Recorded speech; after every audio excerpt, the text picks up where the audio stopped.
it's that time of year. It's that time of year when everybody gets fat, right? Mm-hmm. It's that time of year when everyone goes off their diet, everyone goes off plan. But if you have food that tastes good, you don't have to go off plan. If you got some Piedmontese steaks, you don't need to worry about what's being cooked up for Thanksgiving or what's being cooked up for Christmas, or you don't have to involve yourself with what everybody else is doing. Mm-hmm. You can keep it keto or keep it keep that protein up nice and high with some Piedmontese steaks. I cooked up a big old ribeye. Did you let it sit? Night. I did. That's always tough. I was successful letting it sit, and I did a reverse sear, which I've never done before. Mm-hmm. I couldn't figure out how to do it either because like the ribeye was gigantic, and then so I was just like, I don't know what to put it in or put it on, so I put it on like an iron what the hell are those called, cast iron pan, and I threw that in the oven, cooked it like that for probably like 20 minutes because it was massive. Somebody just told me like, oh, you only need to do like 10 minutes, but this thing was huge. So I did 20 minutes, and then when I took it out, I cooked it for about another 5 on each side, and it was just absolutely ridiculous. It was so good. Yeah. I ate the whole thing. Well, I had a little help from Daisy. Oh, really? You gave her some? My little doggy, she helped me with some of it. Yeah. One bite for us would be like half her body weight. So Yeah. I know. And I saved the dog bone. I put the dog bone in the freezer because her birthday's coming up. Ooh. that'll be cool. You got to take a bunch of pictures for us. Hell yeah. Yeah. So if you guys want to check this stuff out, like Piedmontese beef has been huge for me with this whole shred down thing. And when I noticed, the biggest like eye opener was when I calculated Piedmontese macros, and then I had, just like I had ground beef, and I'm like, oh, I definitely don't want that. I'd rather have this because I could have way better stuff here. Yeah.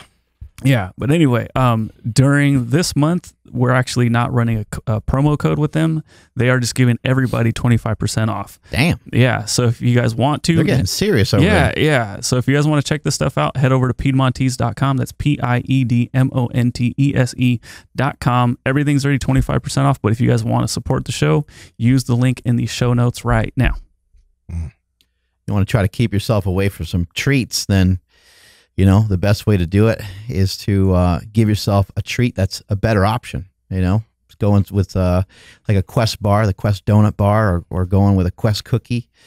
I have where we go for Thanksgiving every year. I have that house stocked up full of Quest bars and Quest cookies, and that way when I see somebody else diving into cookies and whipping out the ice cream and desserts and stuff, I get to enjoy something too, but it's just something a little different.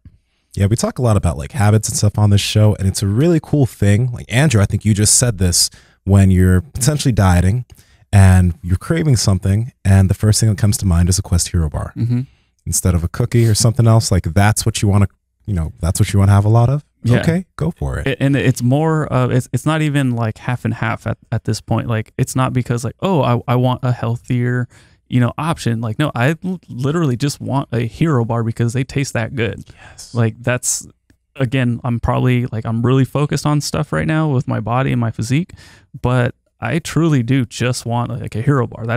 It's it sounds silly, but yes, it is that damn good. Mm-hmm. Yeah.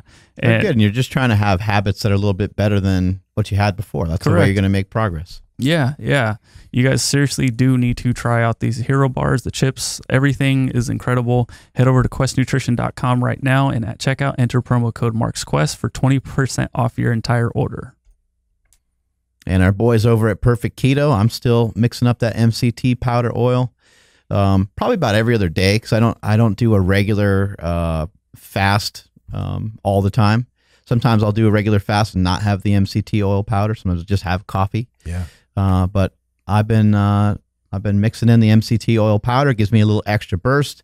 I also mess around with the instant coffee that they have that has MCT oil powder in it as well.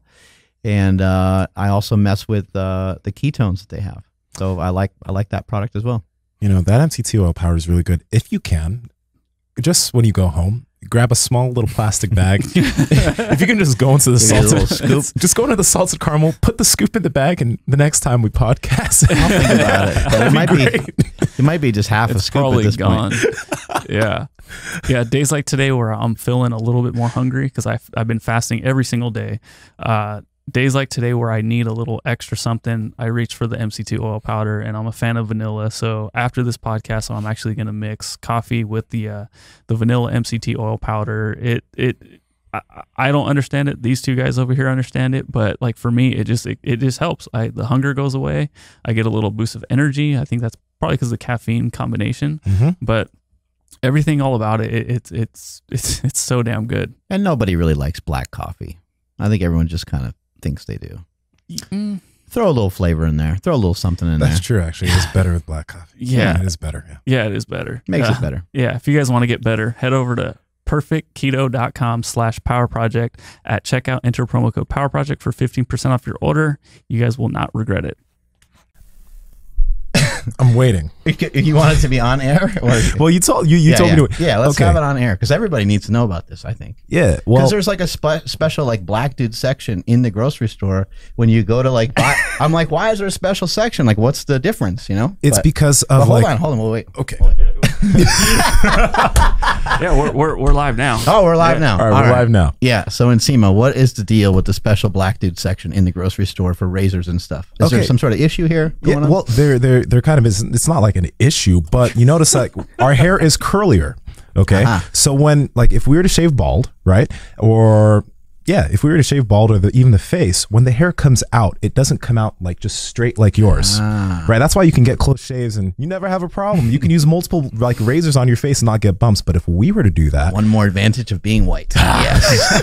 if we were to do that, the hair would come up underneath the follicle, and that's why you see a lot of like black men, they get man. razor bumps because the hair is not coming out of the follicle. Makes sense, and I've never heard it explained before. I've never heard Exactly. that. I never asked. I didn't want to get punched in the face. That's why we got to use like either just single blades, so we only can do like one pass and it doesn't get way too close, or electrics. But Jordan, to answer your question on how I figured out what I need to do for my bald head is a safety razor, a single blade safety razor. Because I used to have to use an electric razor, right? Because if I didn't use that, I would bump up. And I would have to wait for the hair to grow out. So you know that there's an awkward phase where you're kind of bald, kind of not. And it's not, doesn't look fresh, right?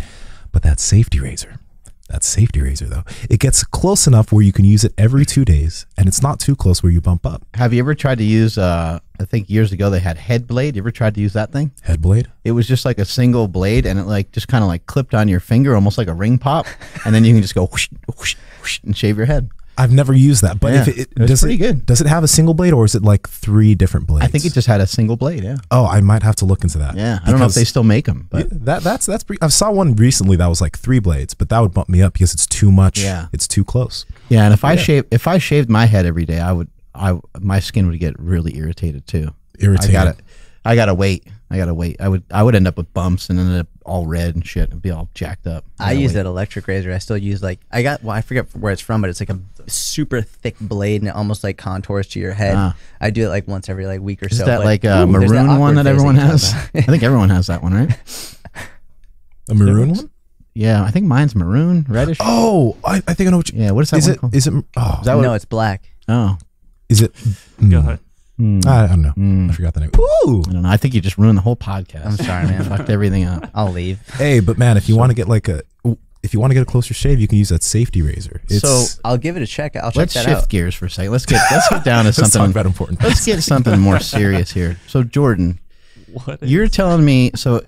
Is today the first time you realize you're attracted to men, or is it the first time that you're attracted to black men that bodybuild and do jiu-jitsu and do powerlifting?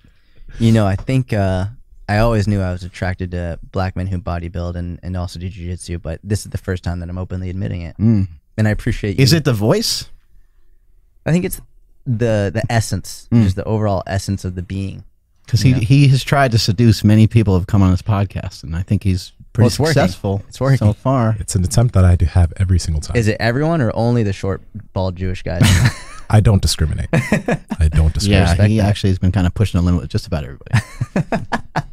Only the men though. Only the men. Because I have a girlfriend, so I don't want her to get, That makes sense. That's Yeah. what I said. I told my wife the other day. I was like, my line for that is open. Like for the guy category is open. Because somebody was, I think Jessica was telling her that She's like, yeah, Mark gets dick pics in his in his DMs. My wife was like, what? And I was like, yeah. I'm like, well, I'm single in that regard, right? She was like, that is so gross and so weird for you to say. I'm like, but it's true, right? 50% is open. Yeah. There's an opening. Someone could just take. I get that from some guys too. I'll show it to my girlfriend. Like, there's this one guy, every time I wear sweatpants, he'll always reply to my story and always be like, sweatpants season. And I never mark it as red. Like, I never let him know I see it, but I'm like, oh, Jesus Christ, another time. He knows you're just going to crack listens to this, one of these he days. knows. He knows you're just going to cave one day. Just keep throwing that temptation out there. What's up, man? So what you been doing with yourself? I had a chance to go to New York City maybe like 6 or 8 months ago or something like that, 6 months ago. And I got a chance to run into you. In the summer, yeah. It was great that you came over to see me because I had no idea like where the hell I am and stuff. You're like, I'll just come to you. I'm like, that makes things a lot easier. So anyway, what the hell you been up to? Man, it's been good. It's been really good. Been making a lot of content, getting really back into lifting, which has been fantastic. Started training jiu-jitsu pretty intensely, and I still suck at it, but loving it. And traveling, doing a lot of speaking. That's it, man. Some people get overwhelmed and they get really like crazy about like being on the hook to create content, but you seem to love it. Yeah. You seem to have a really good energy supply for it. It's my favorite part of my job, to be honest with you, is making content. I think a lot of people look at making content as like especially like when they're fitness professionals. They're like, oh, I gotta make more content. They do it as like the check off. It's like, okay, well, I did it, and like a lot of times they don't put much effort into it, and a lot of times I think there are people that are very insecure about either their knowledge or what people will think of them, and so when you're really insecure about what you're going to put out, it makes it seem much more stressful. It makes it seem like a much bigger task. Like you have to really like worry. And a lot of times people will go into making content in a defensive mode. Like they don't want someone to say, oh, you're wrong. Oh, you're stupid. So the entire process of creating content is on the defensive as opposed to doing something to try and help the people who need it, which is more offensive. And when you're always on defense, you're always stressed. You're always freaking out. When in reality, if you just stop trying to prevent people from saying you're wrong and just try and help people who need it with simple, practical advice, it makes it way more fun, because that's what we all love, is we love helping people. That's like the best part of our job. So if you focus on the good that's coming from it as opposed to the possible bad, it's the same thing with our clients. The clients were super scared of going to the gym. They freak out about the possibility of Joe Fuckstick saying like, oh, like judging you or whatever, that they don't go at all. Versus someone's like, whatever. How is that guy at every gym? Every gym has a Joe Fuckstick. Yeah, he's everywhere. When you focus on going to the gym and working out and how it's going to benefit you and your family and your friends and your life, then it's all worth it, and it becomes less of a stressor and more of a positive. So I think playing defense, we need it in some parts of life, but when that is your life, everything becomes more stressful. How do you personally come up with content? Is it like, I wonder like what my audience would enjoy, or are you thinking about how to get new people to follow you, or are you trying to think about just like kind of almost what's cool going on in your life now that you can highlight, or something that you learned? Like how are you coming up with these concepts? I think I'll start by saying I've been making content since 2011, and I think creating content is a skill in and of itself. But for me, the one thing that's held true above all else is that as long as whatever piece of content I make, whether it's a tweet, an Instagram post, YouTube video, podcast, whatever, as long as the individual, not the group, because they're not like sitting all together reading your post together. It's like as long as the individual reading it or watching it can take one thing away to practically apply and get better immediately, it's a good piece of content. That's all I care about. As long as they can read it, watch it, see it, hear it, and get better immediately, they know exactly what to do to get better. That's my main purpose. So every piece of content I make has some practically applicable aspect to it that they can immediately apply. I like what you said right there. Just to reiterate, the person knows what to do. I think that's really important. That's something I've never heard before, and I've never even really thought about. Yeah, I mean, and I learn more about it every day. Like you and I were talking yesterday, the idea of everyone always says, eat more veggies, eat more veggies, eat more veggies. But when I started saying eat a salad every day, eat just a big ass salad, people were like, that was the best advice I've ever got in my life. I'm like, really? That was the best advice. They're like, I knew I had to eat more veggies, but I always struggled with like how to get more veggies in. I was like, put it in a bowl, make a fucking salad. And like that, just the specificity of that. And then from there, I'm learning how to make even better content because they're like, well, what kind of salads do you make? And I was like, just put vegetables in a bowl. Like it goes to show you that when you say a certain word, that in a lot of other people's heads, they're picturing something different. So that's right. You say vegetables, maybe you're thinking, hey, dude, like just throw in a salad. And when you say vegetables or veggies, they're thinking about broccoli and they're thinking about green beans. And like, I don't like cooking that stuff. I don't like eating it. I don't like the way it smells. Like I don't want anything to do with it. But maybe they do like salad. I think the same thing happens with carbohydrates. You know, when we talk about carbs, and a bodybuilder will come on our show and they're like, yeah, I eat like 300, 400, 500 grams of carbs to get big. Like that's what I do.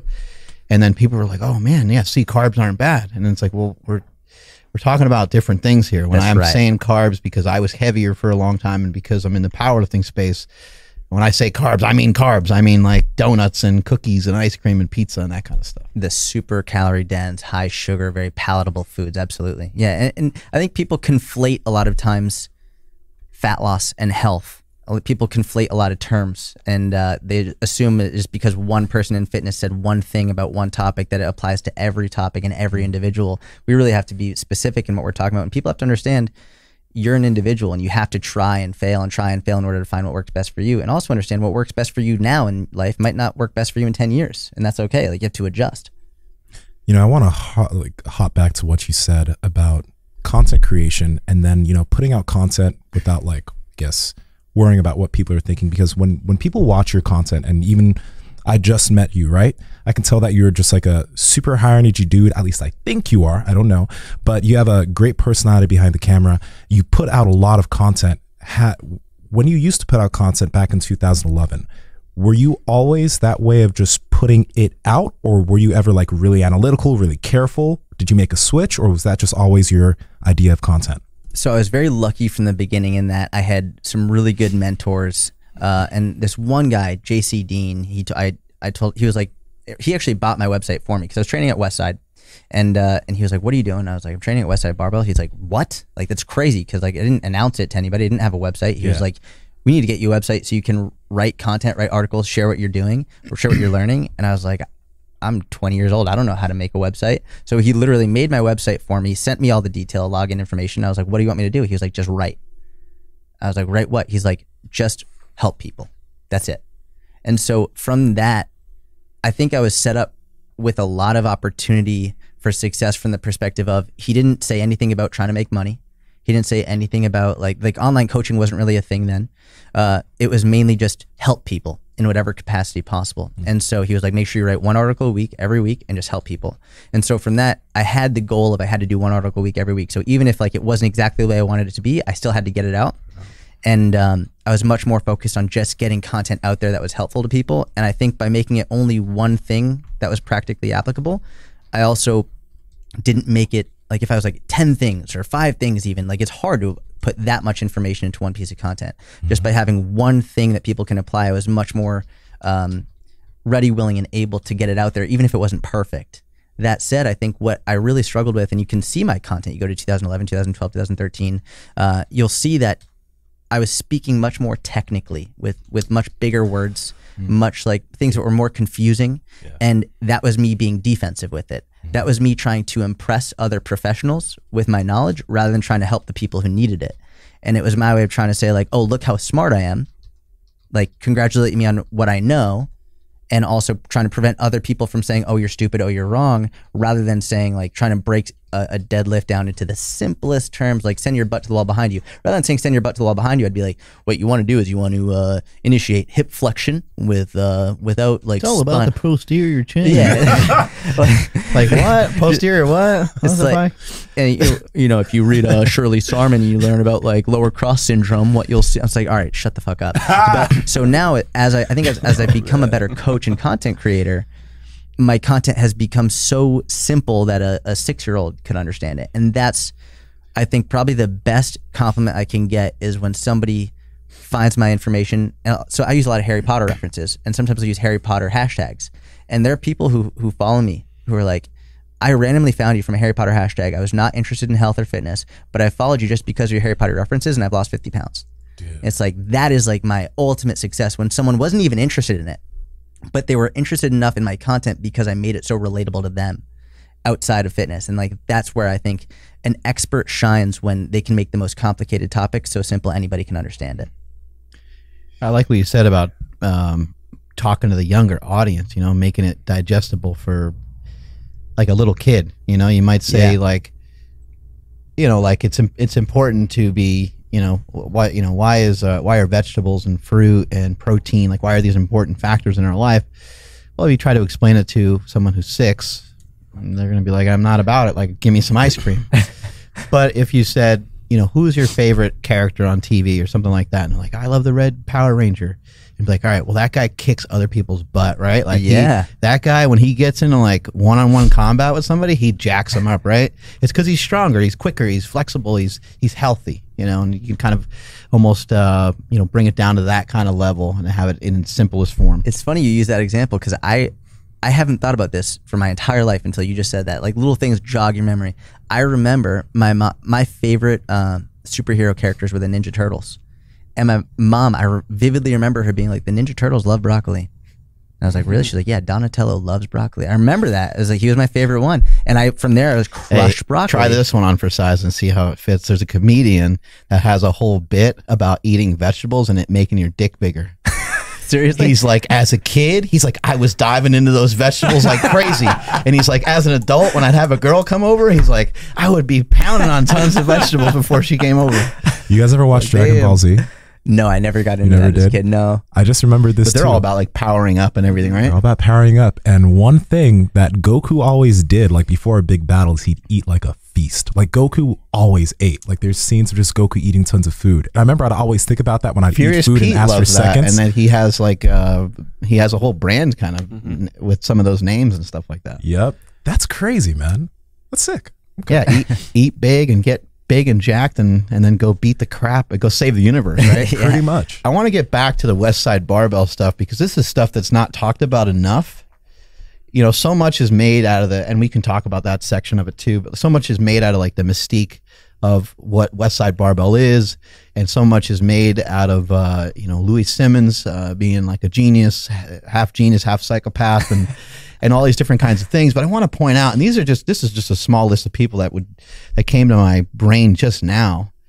But keep in mind, Jordan and myself, along with just a few of these other people, and then a massive list of the best people in the game, the best people that you can possibly think of, the biggest authorities in fitness, the biggest authorities as strength coaches. Louis Simmons and West Side Barbell has had such a crazy impact. And when you were saying you went to West Side and the guy was like, why don't you have a website?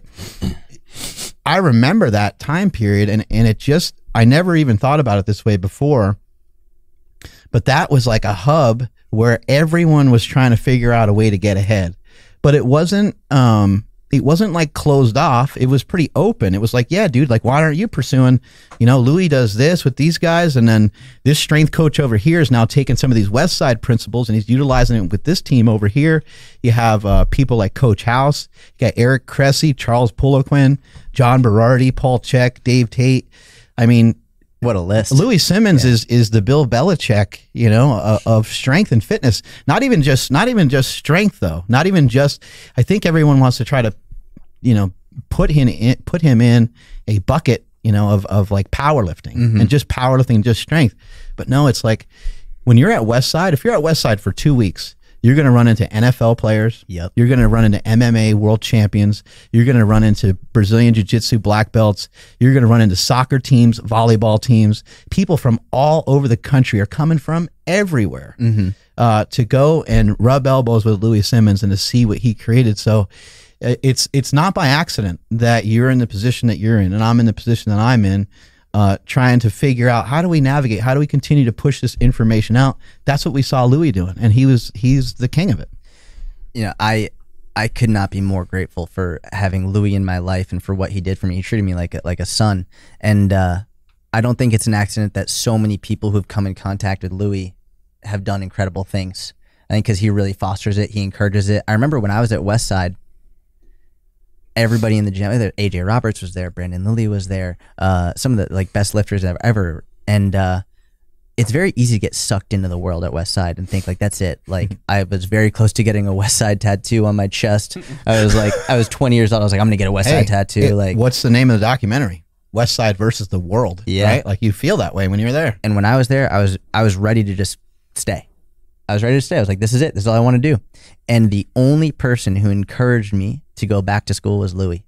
He was the only one. He was like, he said, what I want you to do. He's like, schools don't let me come speak. He's like, I have tattoos all over myself. He's like, I curse.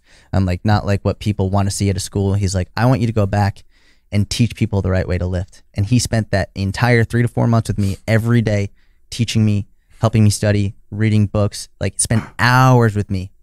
Took me out for lunch, took me out for dinner. He went out of his way to make sure that I learned everything. He very rarely talks about anything other than lifting. He's so passionate. And he always said, he was like, when I stop lifting, I'll die. That's it. He's like, this is what's keeping me alive. And I just truly, like, my heart is full with gratitude and love for him because he's incredible. And people that haven't seen West Side versus the world, you're doing yourself a disservice. You got to watch the movie. One thing they don't mention in the movie is how, like, they touch upon it and they talk about his genius with the products and stuff, but they didn't even allude to it at all. And I think it was a mistake. And I think there's probably certain reasons for it because people develop different ideas and concepts around like people that are wealthy.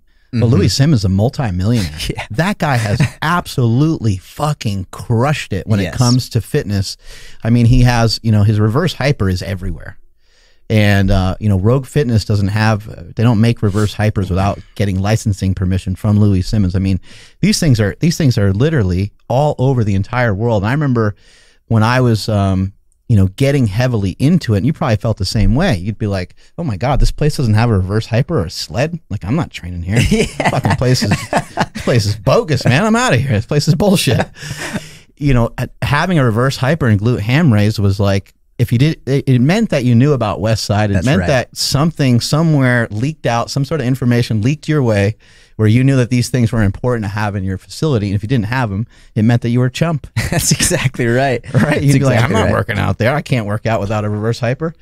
But Louis, he had such a huge impact on a lot of people. And I think that's something that's missed. And I wish the documentary would have just talked about his success a little bit more in that area.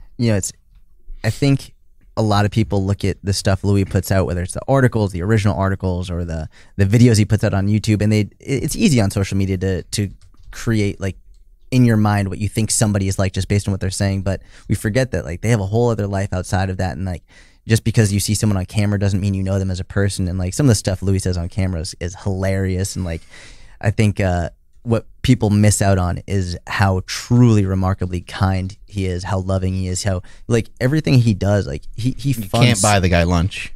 He got really mad at me. I tried. He'll be pissed. He was livid. I tried. He was like, don't ever do that again. He was livid. And every day he takes the entire squad out for breakfast, and he took me out for lunch and dinner over and over and over again. He like gave me the West Side certification. Like he made me take it, but like I didn't pay for it. And like I was a kid. I was 20 years old. He was like, come out to West Side, just train for a few months. Like, the hell? Yeah, you're like I don't have $700 to take the course. He's like, fuck it. Seriously, I don't care. He's like, I just want you to pass. Right. He's like, just study. He's just so unbelievably kind. And I think now, especially with the more accessible fitness has become, the more people want to coach, I think, because they see like how much good it's doing. Like Instagram, I think it's more net positive than negative. I think as Instagram has really made fitness more accessible, more people have started to change their lives and they want to coach as well. And I think there's so much positive that can come with it. But I think one of the negatives is that people want to start making money too soon. And they want to start coaching because they think it's going to be an easy road, fast road to money. And I think what was going on back then, at least in the environment that I was in with Louis and a lot of those guys, it was like, they weren't doing it for the money. They were doing it because they really loved it and because they really want to help and improve the industry as a whole. And I think that mindset of not just trying to improve yourself and make yourself better, but to bring the entire industry up, to lift the industry up and bear that responsibility on your shoulders will lead to more money for sure, but helping others will also help you help yourself. I got to admit, when I see your posts, I'm sometimes so pissed. I just look at your posts and I'm like, fuck, man. you have figured out social media. Like, you know, I'm angry because I'm like, man, how come I haven't figured it out like that? But I sincerely, I'm proud of you, and it excites me to see how fast you advance. But I'm almost like kicking myself because I'm like, man, what Jordan pumps out sometimes is so simple, but look how effective it is, and look at how much. Not just the likes. You mentioned likes being overrated. That'd be a great thing to talk about. But it's the traction and the comments and the shares and the saves, and I really appreciate that about the content that you put out. How have you kind of found your stride, if you even feel like you have? How have you found your stride with this? Because I feel like you have a really good pulse of what the hell's going on out there and what to deliver. First of all, thank you. That's like, I appreciate it a lot. And I think I hate you. Just so you know. Get That's out. the way I deal with stuff. I love you, by the way. So I hate him right too. here. I'm gonna hate Andrew actually real soon. When Andrew gets shredded at Christmas time, I'm gonna be pissed at him. Dude, I'm you need some excited for happiness that, in your yeah. life. God. I know. I'm a very angry individual. It's bad. Yeah. By the way, the video that you posted made 2 people cry. The one that I posted? No, the one that Mark posted. Did I cry? No. Well, I don't know Me if and you did Nsima? cry. I Did think you cry, Nsima bro? cried. He said something about his butthole was puckering up. Oh yeah, he put. Who cried? So I guess I wasn't there for it, but Stephanie was showing Jasmine, and I guess she teared up. So like that made me tear up a little She's bit. proud of you. Yeah, and then That's awesome. And then Stephanie's dad, so my soon-to-be father-in-law. Wow. That Yeah. is really That's really amazing. Yeah. That's really cool. That because like that's cool on so many different levels, and I'm getting goosebumps about it. That's exciting because they haven't even. I mean, your daughter, I'm sure, seen you like with your shirt off and stuff, but you're not a fat guy. Mm-hmm. You know, you're not a big guy. It's not like you have this transformation story of losing 90 pounds. Right.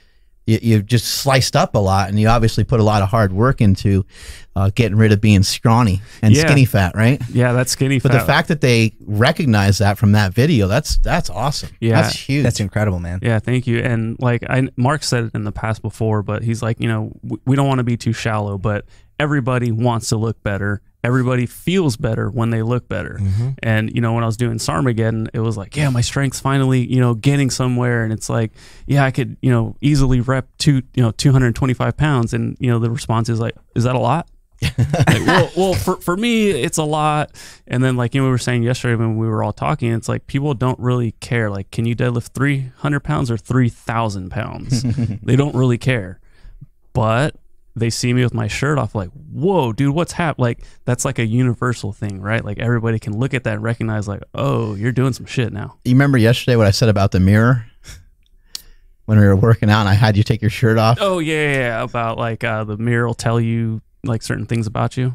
Yeah, but I also just said a lot of people don't even know what a mirror is for. There it is. Yeah. Like, they don't really understand. Like, I think they think, like, oh, look at these jack dudes looking in the mirror, a bunch of fucking idiots, bunch of meatheads. But man, is it encouraging when you start to see a little change in definition. You start to see an extra vein popped out or a little bit of a shoulder thingy going on. It's encouragement. And yeah, you are staring at yourself. And yes, you are kind of admiring yourself. But if you ever get your body to that point, it makes you feel amazing. It really does. And I don't think people should feel bad about that. Now, if you're standing there all day like Nsima does, then it might cause some problems. But I mean, if I look like Nsima, I would definitely, I'd be staring a lot more too. But Andrew, like, seriously, I've said this on the last podcast, but it really does. Whenever I like see a video of you, like, of the changes that are happening, I tighten up because I get excited. Because seriously, man, like, you're looking fucking amazing. Thanks, dude. People don't realize, like, they need to go It's like really down good. your IG and like look at it. It is drastic. I mean, it's you know, it's drastic when it's not only in a specific moment.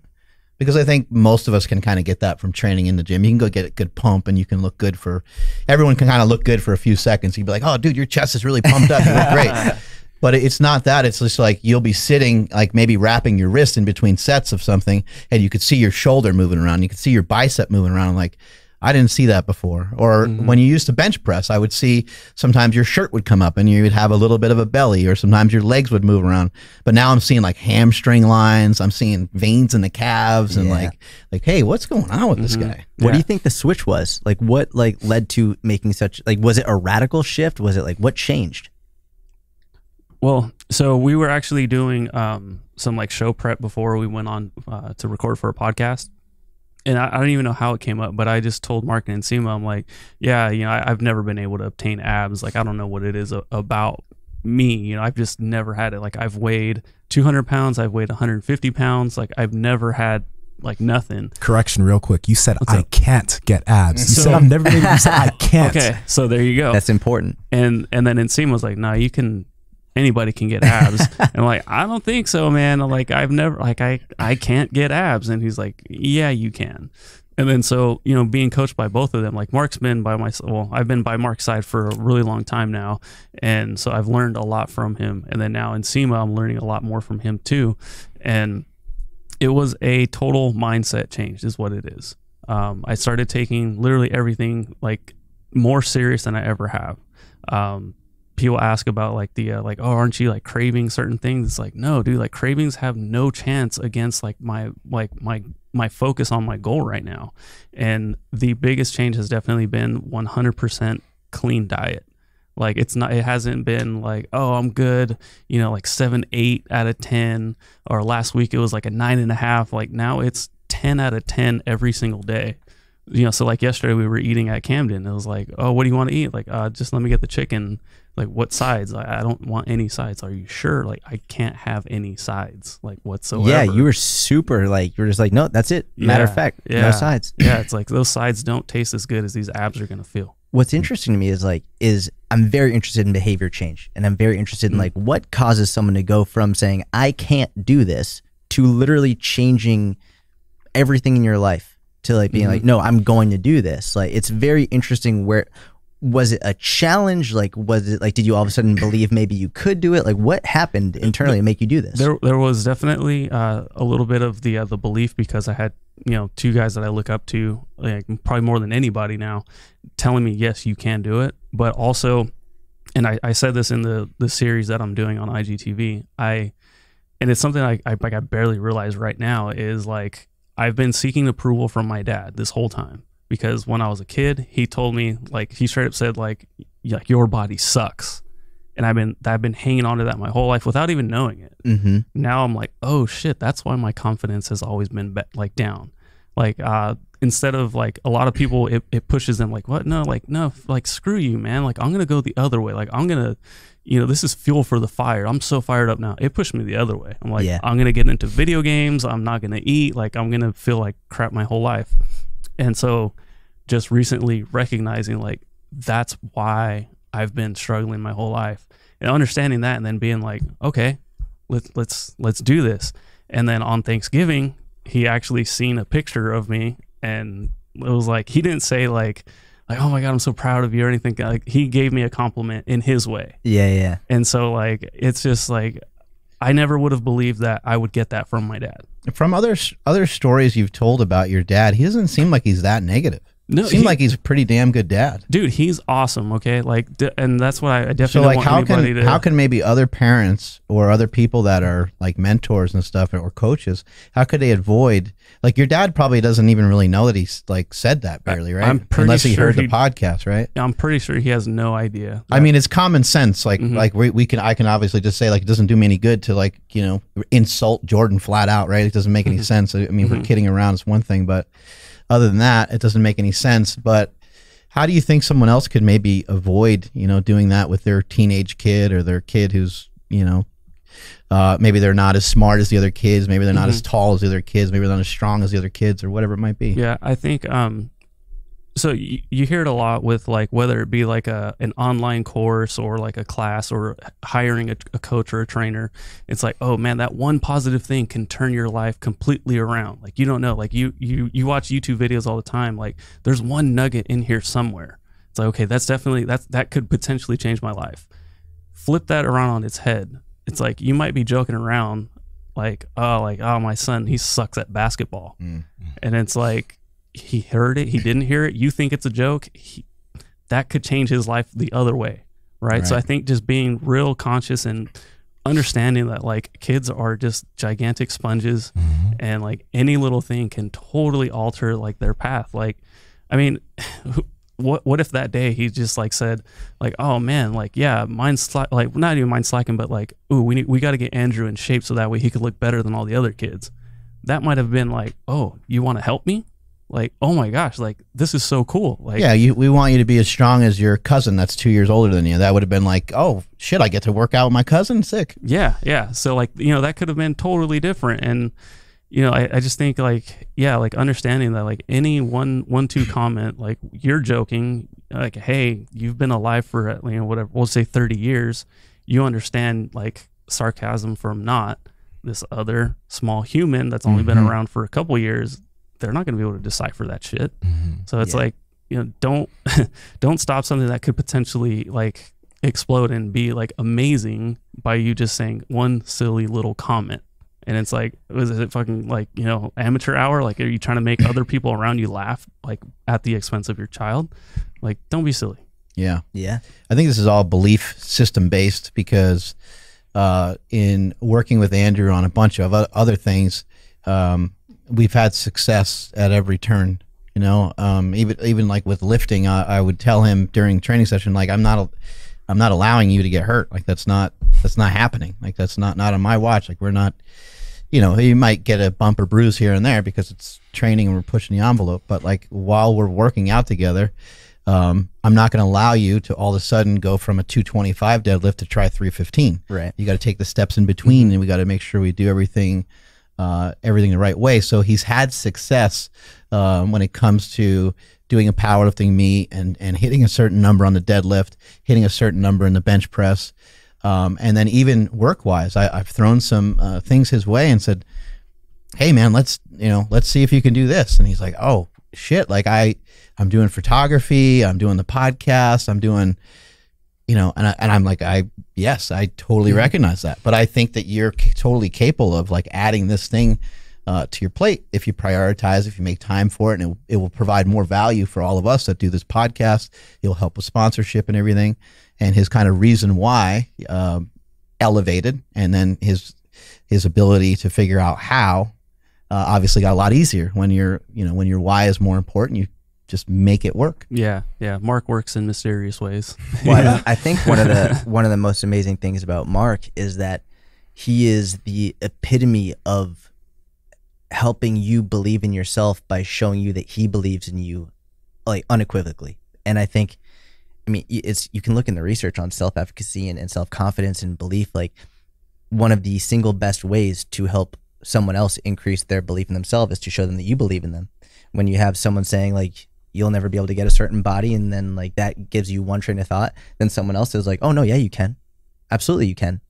And it's like, just matter of fact, absolutely you can. It's like, oh, okay, like, let's do this. And I think that's what you do.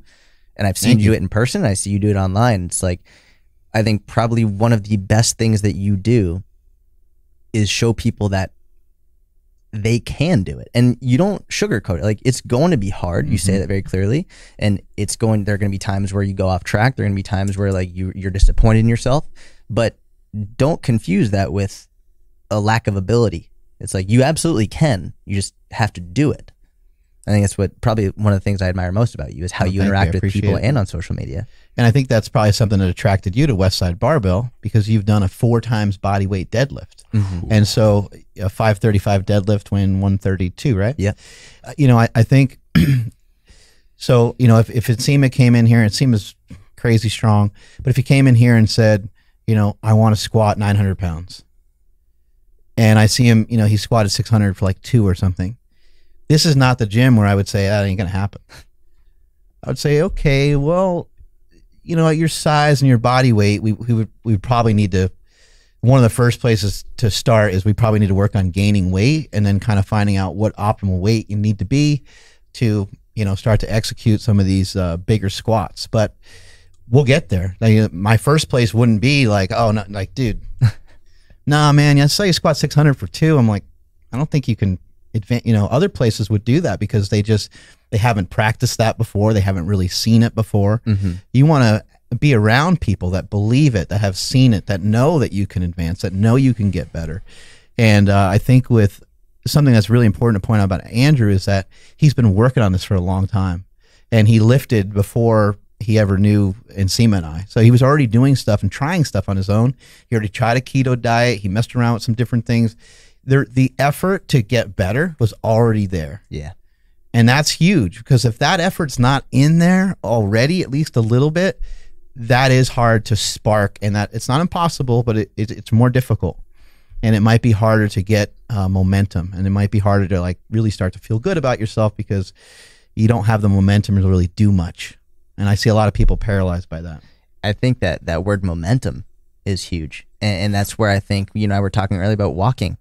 It's like people are looking for ways to get motivated to do like full workouts, get motivated to go like really hard and like with the most intense thing. It's like just start with something, because it's just the momentum that will pick up from consistently doing anything, just working towards it, rather than, you were talking about earlier in the gym, like people will go in, they'll do 10, 12, 15 exercises and be so sore they can't go the next day or for the next week. It's like, what if you go in, you just do one thing, two things, and you just get the momentum rolling? I think having momentum is so overlooked and so important, and coming up with different strategies to get the momentum rolling is invaluable. Back to you, buddy. How do you have the best damn content on Instagram? I pay someone on Fiverr to make it for me. Just kidding. No. How many people you got working for you? 20? 30? Yeah, right. No. I have Rico, and I have an assistant named Kat, and those are like the only two people who are like consistently, and I like outsource. I have a web guy who works with me as well, but those are the only two. And they like, without them, I wouldn't be able to do. Basically, he pays for his likes. It's okay. No, I mean, like I said before, I think content creation is a skill, right? And like anything in life that you're doing, and I think it's part skill and also part priority. I think I have very high standards of myself with my content. Like, I'm not okay just writing a quick caption and putting it out. I'm not okay with that. And then how do you manage that? Do you just make sure that you have time for it? Like if you have a picture or you have something, because I think it's easy for people to kind of get caught up in it. And like, I need to turn and burn. And they kind of learned that from Gary Vee, who's like, just keep getting stuff out there. But at the same time, other people aren't Gary Vee. He has a lot of really valuable and amazing things to say. So maybe it doesn't matter as much if he has a little bit of stuff that gets burned and lost in the shuffle. But for the rest of us, it probably, like everything that we put out is probably pretty important. So how do you make time for that, or how do you prioritize that? Well, I think just to quickly go back to what you're talking about, Gary, you and I were talking the other day about, being a black belt in nutrition, or being a black belt in strength training, being a black belt in jiu-jitsu. You can't really compare yourself to a black belt when you're a white belt, because there's so much time and skill and so much stuff that elapses between those two levels. It's like, it's literally, it doesn't make sense. It's illogical to make that comparison. And I think when you look at Gary, who's making 100 pieces of content a day, it's like, that's based on a decade of starting off with maybe one piece of content a day, or maybe one piece of content a week. And I think for me, more than necessarily, especially at the beginning, more than making a lot of content, it was making whatever content I did put out amazing. Like when I first started, I just had a website, and I was like one article every week, and I tried to make it as amazing as possible. And it was one of those things where like I wasn't putting out tons, but when people did know that I put something out, they knew it would be worth it. I think that is a very important concept to keep in mind. Like if you're just blasting out content for the sake of making content, people won't necessarily read it. People won't watch it because like it's not changing anything. They're not practically applying anything. But if you put out one thing a week that is consistently helpful and consistently high quality, they'll keep coming back for more. Let's pause for just a second and dive into this a little bit more.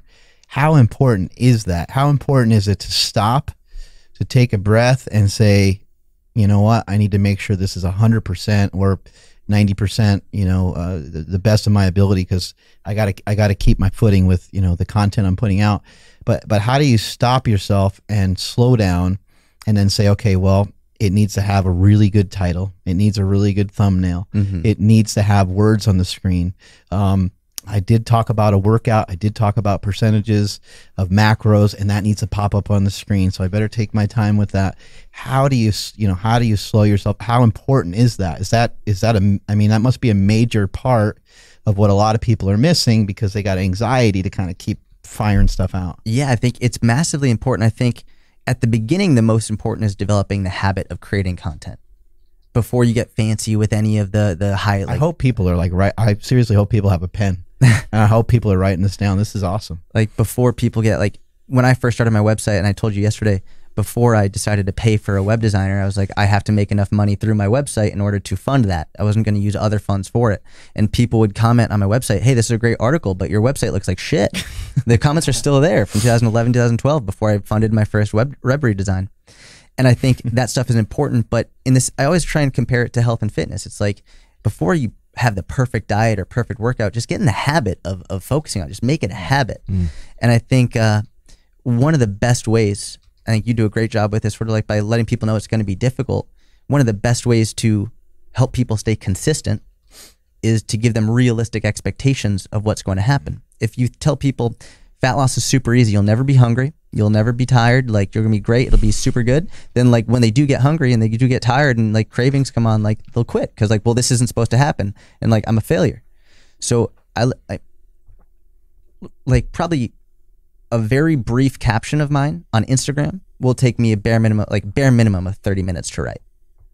Like, wow. That's a very like quick caption. Rico will tell you, like, we'll just sit there like 30 minutes. I've spent 3 hours on the longest I've ever spent on an Instagram caption is 3 hours. And it's no coincidence that that's also one of my highest performing posts. Have you always been pretty good with your writing? I've been very blessed. I was very fortunate. My mom was like super strict about me. Like I did a lot growing up where like whether it was for my bar mitzvah, like my bar mitzvah speech, she'd make me stand in front of her for hours and practice my speech.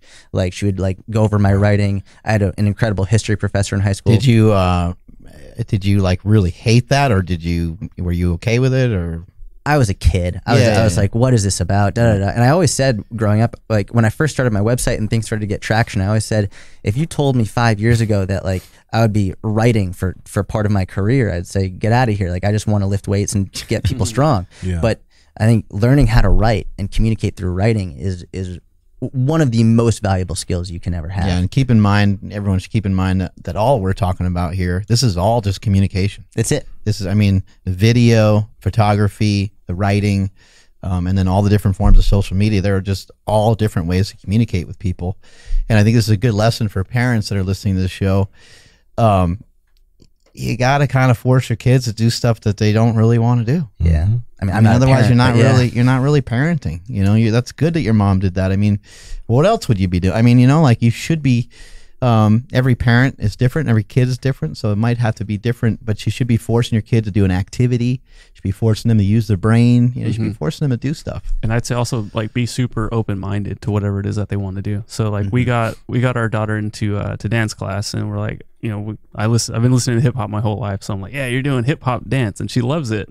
And then her last practice was this past Tuesday. And they're like, they're doing like the whole like recital like practice run, right? And I'm looking at the contemporary like dancers, and I'm like, the hell is that? Like that doesn't make any sense. They're not even on rhythm. They're just like twirling in circles. And then we leave, and she's like, I want to do contemporary next year. I'm like, are you sure you don't want to do like, you know, anything else? She's like, no, I want to do contemporary. I'm like, all right, I guess I'm going to become a contemporary fan now. You know, Jordan, real quick on the back to your writing, do you intentionally make it sound like you're talking to a single person? It's an amazing question. Yeah, yes. You do. If you look at my writing, you will never, ever, not in the last few years, see me say, hey, everyone, or what's up, guys and girls. Like I'm never speaking to the crowd, because like I said earlier, no one is all like in a crowd together. Like when you post being like, oh, look, Mark posted, let's all look at it together. Like they're in the bathroom, they're in there and they're at their desk, they're in traffic on a train, and it's one person reading it. Yeah. And the second that you say, hey, everyone, you're like, that's not that special. It's a divide. It's kind of, it's like, oh, it's just out there for, you always want to think that things are like special or unique, right? 100%. And when I try and use the word you a lot. So if you look at my writing and you count the words, the amount of times in any caption that I say I, versus the amount of times that I say the word you, 9 times out of 10 will radically outnumber the times I say I. Because I think a lot of times it's very easy to talk about yourself. Well, I do this, I do that, I do this. But no one cares as much about you as they do about themselves. So I'll always like, hey, if you are struggling with this, or like if you are having a hard time with this, or like if you love doing this, I'll always talk about you. And sometimes I'll relate it back to myself. But statistically, over and over and over again, the content that gets the best engagement and the best, not even engagement, I mean more the best response from people feeling like, wow, I really feel like you're speaking to me here, is the one when I talk about you and I help them reflect on themselves as opposed to trying to extrapolate from me talking about myself. And you probably try to take on a coaching perspective where, you know, coaching is a unique thing. It's a unique talent. And a coach isn't really they're not going to say should a lot. They're not going to say like, here's what you should do. And they're not going to, they're going to present ideas and concepts to you that they have strong beliefs in. And they're going to want you to do it. They're going to want you to try it. And so that's when you're communicating to people on social media, that's what we're trying to do. We're trying to sell them on this concept or idea. You know, just like your thing with carrots the other day, you know, like, let's just slow down for a second. Yeah, okay, maybe carrots can make your glucose go up, but are people getting cut out of their homes and helicoptered out of their house because they're too fat because they ate a lot of carrots? Like, Right. Probably not. You know, carrots probably aren't that big of a deal. They're probably not that negative of a thing. People probably don't love carrots that much, but maybe it's more like the carrot cake or the excessive amounts of just food continuously over every single day. And so it's kind of hard to, you know, have a message where you're trying to coach people and influence them to have them kind of go towards something without throwing in the shoulds and coulds, because everyone already knows Exactly. there's a lot of should-haves and could-haves in their life, and they already have tons of anxiety over it. I think one of my all-time favorite quotes that I've heard about coaching and teaching is saying, my job isn't to tell you what to see, it's just to show you where to look. It's like, I just want to show you like all of your options and then help you find which one is best for you and help you, give you the confidence to make a decision on your own. I think a lot of times, just basic human psychology and behavior, like if you say like, hey, you need to do this, yeah, you need to eat more vegetables, say fuck off. Like, I don't want to do that. But if you talk to them, one of my favorite stories when I first started doing nutrition coaching, this woman named Dawn, she's lost 75 pounds and she's kept it off. And when she first walked into it was when I was doing in-person coaching at a gym in Boston. And she comes in and she's super hard Boston accent. She was like, I'm not going to eat fucking vegetables. Like the first thing she says right at the initial thing, I was like, okay. And she was like, what do you mean, okay? And I was like, if you don't want to eat vegetables, you don't have to. She was like, I've been to a bunch of fucking nutritionists and everything, and no one's ever said that. And like, she goes on and she's like, why don't I have to eat vegetables? Like, listen, you can lose weight without eating vegetables. It's going to be easier if you do eat vegetables, but you don't have to. And she was like, okay. So we start talking. I'm like, so what has usually been like the hardest part of dieting for you? And she's always been like, I get so fucking hungry. And I'm like, okay, so like, what do you think like might be some strategies to help you decrease your hunger? She was like, well, obviously I could eat more vegetables. And I was like, no, I don't want you to eat vegetables. And she was like, what do you mean? I was like, you don't like vegetables, so let's not eat them. She was like, no, I could eat some vegetables. So literally she went from saying I'm not going to eat vegetables to now arguing for why she can eat vegetables. And I was like, I don't want you to eat vegetables, but like if you had to pick one favorite, what would it be? She was like, I like peas. Which like it wouldn't be my first choice, but hey, she went from saying no vegetables to peas. I was like, all right, listen, I don't want you to eat vegetables, but like if you want to eat peas, you can eat peas. She was like, I'll eat peas. I was like, all right, what meal are you gonna eat peas at? She was like, I'll have peas at dinner every day. I was like, listen, I still don't want you to eat vegetables, but if you want to have peas at dinner, you have peas at dinner. She's like, I'm gonna have peas at dinner every night. She literally started arguing for eating peas. I think it just goes to show it's like a really good coach and teacher and mentor isn't going to tell you, hey, this is exactly what you need to do. This is what you should do. It's almost helping you find the answer to what you know you need to do already and helping you argue for doing what is best for you. Because a lot of times just ego and human nature will almost like fight against what we want. Another way to do it is say like, well, what would you tell your best friend? Like, what advice would you have for your best friend? And they always give like the better advice. It's like, sounds like good advice. Maybe you want to take it yourself. And like, it helps people make the right decision on their own. Have you found that people, they kind of know what to eat already? Yes. Yeah, people know. People know. And there's obviously differing opinions and everything, but generally speaking, people know. More fruits and vegetables, more lean proteins, drink more water. And in your opinion, why would something like why would vegetables help encourage weight loss? Mainly because you can eat more for fewer calories. It'll fill you up. Also, the psychological aspect of most people, when they eat vegetables, they feel better just because they feel like they're doing good for their body. And it's one of those, it gets momentum going, right? Where it's like when you eat them and you find ways to incorporate them, it's like, I'm doing good for my body. It's like, and it becomes a habit and you feel better for it. So, and obviously being able to stay more full for fewer calories will help you eat the right amount to help you lose weight. Yeah, I mean, that's what I've seen as well. It's like, you know, you have like a light popcorn at your house that you heat up in your microwave. It has like hardly any fat, has hardly any calories, stuff like that. Things like that you could, maybe get your stomach a little full, get some sort of satisfaction out of them. It doesn't really have anything, it doesn't really have it, especially something like that. It doesn't necessarily have anything real super positive in it, but it's just not anything like negative, and it helps fill up your stomach. And then when it comes to vegetables, it doesn't hurt to have some fiber in your diet, and it doesn't hurt to have, you just have to be, where I would caution people is like, just pay attention to how much dressing you're using, or how the vegetables are being prepared. The vegetables are kind of free, I would say, like in any diet. You can just kind of go for it, really, as long as it's not hurting your stomach, as long as your digestive system seems to be intact. You can just go for it, but it just just be aware. Maybe get the dressing on the side. That way you can kind of partition it out. Why, in your opinion, would something like bread maybe not be a great idea on a diet? There are a number of reasons. I mean, I'll always say, if you want to have bread, nothing is wrong with bread. I think issues arise when, let's say, for example, bread's a trigger food for you, where once you know you have bread, like, oh, you can't have one slice or one roll, like you have the entire loaf. It's like, if you know that about yourself, then it might be good for a period of time to just eliminate it.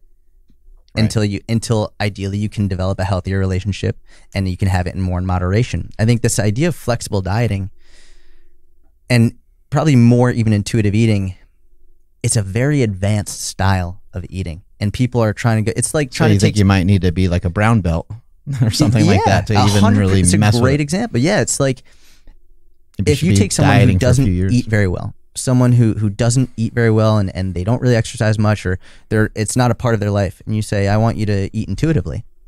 And I'm like, okay, well, intuitively, I want to go to Papa John's. So like, let's go. Yeah, let's do it. You have to learn. It's like when someone comes into deadlift and the first thing they're learning, you teach them the kettlebell deadlift. You don't start off with like 4-inch deficit deadlifts versus chains and bands. Like, you teach them how to do the movement first. And the reason you would do a kettlebell deadlift is because you can step over top of it. Exactly. And you can have your center of gravity in a much safer position. The bar doesn't have to get out in front of you, and you can learn how to do the movement correctly without really a lot of weight. You can learn the pattern, and you can get used to that first. We talk about exercise progression a lot, but we don't often talk about nutrition progression, about teaching people the skills they need and the habits they need. And I think too often, like, nutrition is so cultish.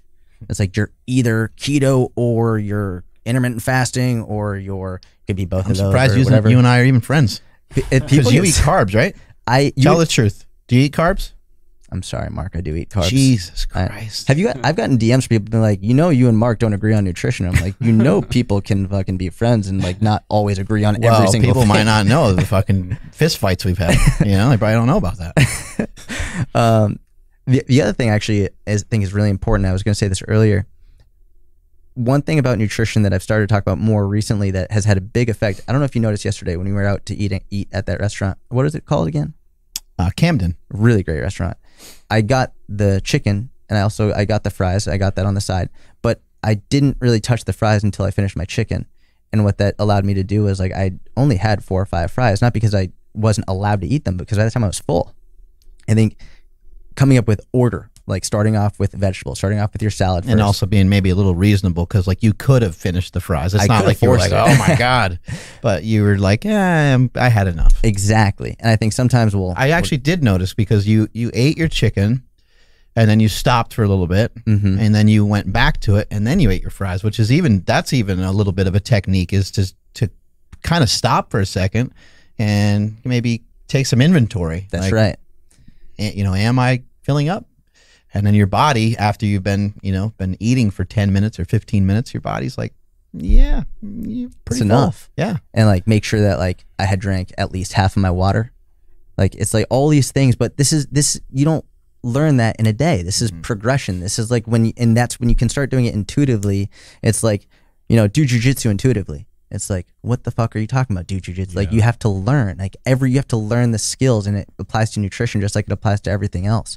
So, and I think part of doing something intuitively is trying and failing and trying and failing and trying and failing. If eating carbs is a trigger for you, if eating carbs makes you more hungry, if eating carbs makes you tired, don't feel like you have to eat carbs just because I'm on Instagram saying like carbs aren't bad for you. If you know that does make you feel good, don't eat carbs. But if you know that saying no to carbs all the time will make you binge on them once a week, it's like, hey, then maybe we should develop a healthier relationship with it and have in smaller portions throughout the week rather than just binging because you're restricted the entire week. Is all finding what works best for you. And the idea of like just not having any of these delicious foods in sight for long periods of time is just an awful idea. You need to be really, it's okay to kind of set out a goal and say, I'm going on this thing for 2 months. I'm going to do this, as strict as I can handle for a period of time. But that's, I think, where people need to be really cautious. If you're going to start to lower the amount of fat intake that you have in your diet, or you're going to start to lower the amount of carbohydrates, in my opinion, those are the two options that you have. You either lower your fat or you lower your carbs. Protein is just kind of stagnant. It stays about 1 gram per pound of body weight. Those other two can be floaters depending on what you're looking for with your style of nutrition. But this idea of like, I'm going no carbs. Like I am, a huge believer of a low carb diet. It's worked really, really well for me. It's worked really well for a lot of other people, but it doesn't mean I don't ever eat carbs. Right. It doesn't mean that I'm not allowed to eat pizza. I just choose especially like right now, I'm just working on getting a little leaner. So pizza's just not part of my life at the moment, but it will be. And I just want to kind of finish with back on the topic of something like bread or something like vegetables. Bread and vegetables can just be, or a lot of different foods really, can be just transportation systems for a lot of other calories. So I mentioned, It's a great point. vegetables could be cooked in butter, or you could be dumping ranch dressing all over it, and you didn't realize there's 30 grams of fat in that salad that you're having, every time at lunch. And then something like bread, like think about, okay, bread is absolutely delicious. Bread is really, really good. Some fresh, warm bread is unbelievable. Yep. And I know there's some people that are like, yeah, I could just eat bread just like that with nothing on it. And that is delicious. And it is coming at a lower cost than as soon as you start to put butter on it. And again, butter's not bad, but now we're combining the two things together. And what are we going to end up doing? We're going to end up eating more of it. Or if you were just to take the bread and put cheese on it, or if we were to take the bread and turn it into pizza, that's where we run into trouble. And I hope that people are advanced nowadays to just understand that that's what the hell we're talking about. Mm-hmm. If we start talking over anybody's heads, we just want to try to simplify stuff and just think about like, what are the different foods? Like you could be eating a sandwich every day that has 30 grams of fat in it. Sometimes these even quick sandwiches that you can grab at like a Starbucks, it has the nutrition information on there. Right. So just take a peek at it and see, does that make sense for you to have a sandwich that probably doesn't taste that good, have 20 grams of fat? Like you might want 20 grams of fat to come from somewhere else where it might otherwise taste better, be more nutritious, those kinds of things. 100%. Fill you up more. You'll be happier about it. And like we were talking about earlier, is like whatever decision is going to make you more proud once you've done it, that's usually the right answer. So for you personally, what does your nutrition look like? Like, how do you handle your food? Because it seems like you just eat what you want. I think I saw him eating McDonald's a lot. I did do the Big Mac challenge. Did you see that? I didn't see that. So I ate 1 Big Mac a day, every day for 30 days. Ooh. And it was basically my way of... Your heart didn't give out? Thank you God. okay? And how are your poops? That's probably the best question to ask because I had more diarrhea than usual. Yeah. I did. That's what happens to me. I had more. It was literally the very first day. Was it the first day, Rico? The second day. Second day. The first day. Poor Rico. He's had to be there for all that. And he didn't get one thing. He didn't order once at McDonald's the entire 30 days. He didn't get one thing. He's a savage. He's trying to look like Christian Guzman over there. I see what he's doing. For me, a lot of people, oh, there it is. There's the challenge. A lot of people were freaking out. They're like, this is so unhealthy. This is so bad. The first thing that I should say is it's not me saying Big Macs are healthy, and it's not me saying you should eat more Big Macs. The whole point is I know people who get nervous and anxious and feel guilty for having a slice of pizza at their daughter's birthday party, or people who, like, God forbid, like they want to have an ice cream cone with their wife or their husband and they feel bad about it. I have clients who will, or not even clients, but like people will DM me on Instagram being like, my husband will not have ice cream with me because he's so scared of like ruining his progress. And it's like, this isn't okay. Like, I'm not saying you have to eat ice cream all the time, but you should be able to enjoy it, and it's part of life. And so the whole point here is sometimes you have to do something drastic in order to make a simple point. And so what I did was for 30 days straight, I ate one Big Mac a day every day as part of my overall diet, and I lost 7 pounds. And you know, that was it. Do you also, because like we've had a lot of guests on, and you know, some people love tracking macros, etc. And there's not really it's not a bad idea, but do you have people track calories, or is it just depending on what their goals are and where they are in terms of their understanding of nutrition? So I'll give you an example using jujitsu, right? And to go back to your answer, like in jujitsu, a lot of times, like when you first start, like you do gi and you do no gi, and they'll teach you all these different moves, all these different setups, and you don't use all of them in a match. You find which ones work best for you, which ones you're best at, which ones you're most comfortable at, and you have a handful that you choose from on a regular basis based on like what you find to be best for you. That all starts with learning the basics. Learning how to roll, learning how to like go from turtle position, learning how to go from guard, learning how to go from side control, whatever it is. For me, I think the basics of nutrition is learning calories, proteins, carbs, fats. You have to learn that first. So I like to start people, even if it's just by 30 days, track your calories, just to learn how, because most people don't know how much they're eating. They just don't know. And if after that, you want to continue doing it because you're that kind of an individual and like it makes it easier for you and you enjoy it, doesn't take too much time, great. If you don't want to continue, then we can come up with other strategies to moderate your total portion control, but at least now you're operating from a place of knowledge rather than just going in blind. Yeah. So for me, I really like tracking calories and tracking protein, not so much worrying about the carbs and fats as long as calories and protein are in check. And from there, if you're more of a macros person, track your macros. If you want calories, do calories. If you do keto, do keto. I don't give a fuck how you eat as long as it makes you healthier, happier, and it's sustainable. I'll definitely say this too. I think some people, you know, some people really love to like graph and fucking chart every aspect of their life. Like they just love that. Like that's just, some people learn that in school and they learn how to do that, and they're going to make a chart for everything. They're going to, you know, have everything, you know, printed out or on their phone, or they need to write everything down. And that's fine. Like if that's just the style of person you are, there's no reason to really, to cramp your style. Like just whatever you need to do to be healthier is the way that you should go. That's it. I find it that it gets rid of a lot of the anxiety from the day. Like, so what I'll do is I'll actually input what I'm gonna eat. Yes. Before I even, and then so then I know like, oh shit, I get to eat a little bit more rice right now. Like this is cool. Or it's like, maybe I'll save like that one big carb meal for the end of the day and then go that way. But like, yeah, what I said is like, it relieves so much pressure off of like, oh shit, can I have this, or should I do this, should I do that? It's like, no, I already know because it's done, it's written down, like this is what I'm gonna eat. It's so helpful. I love that. Me it's too. Like, no one blinks when you say that you have a workout program, but when you start telling people that you're like following your nutrition, they think, oh, disordered eating.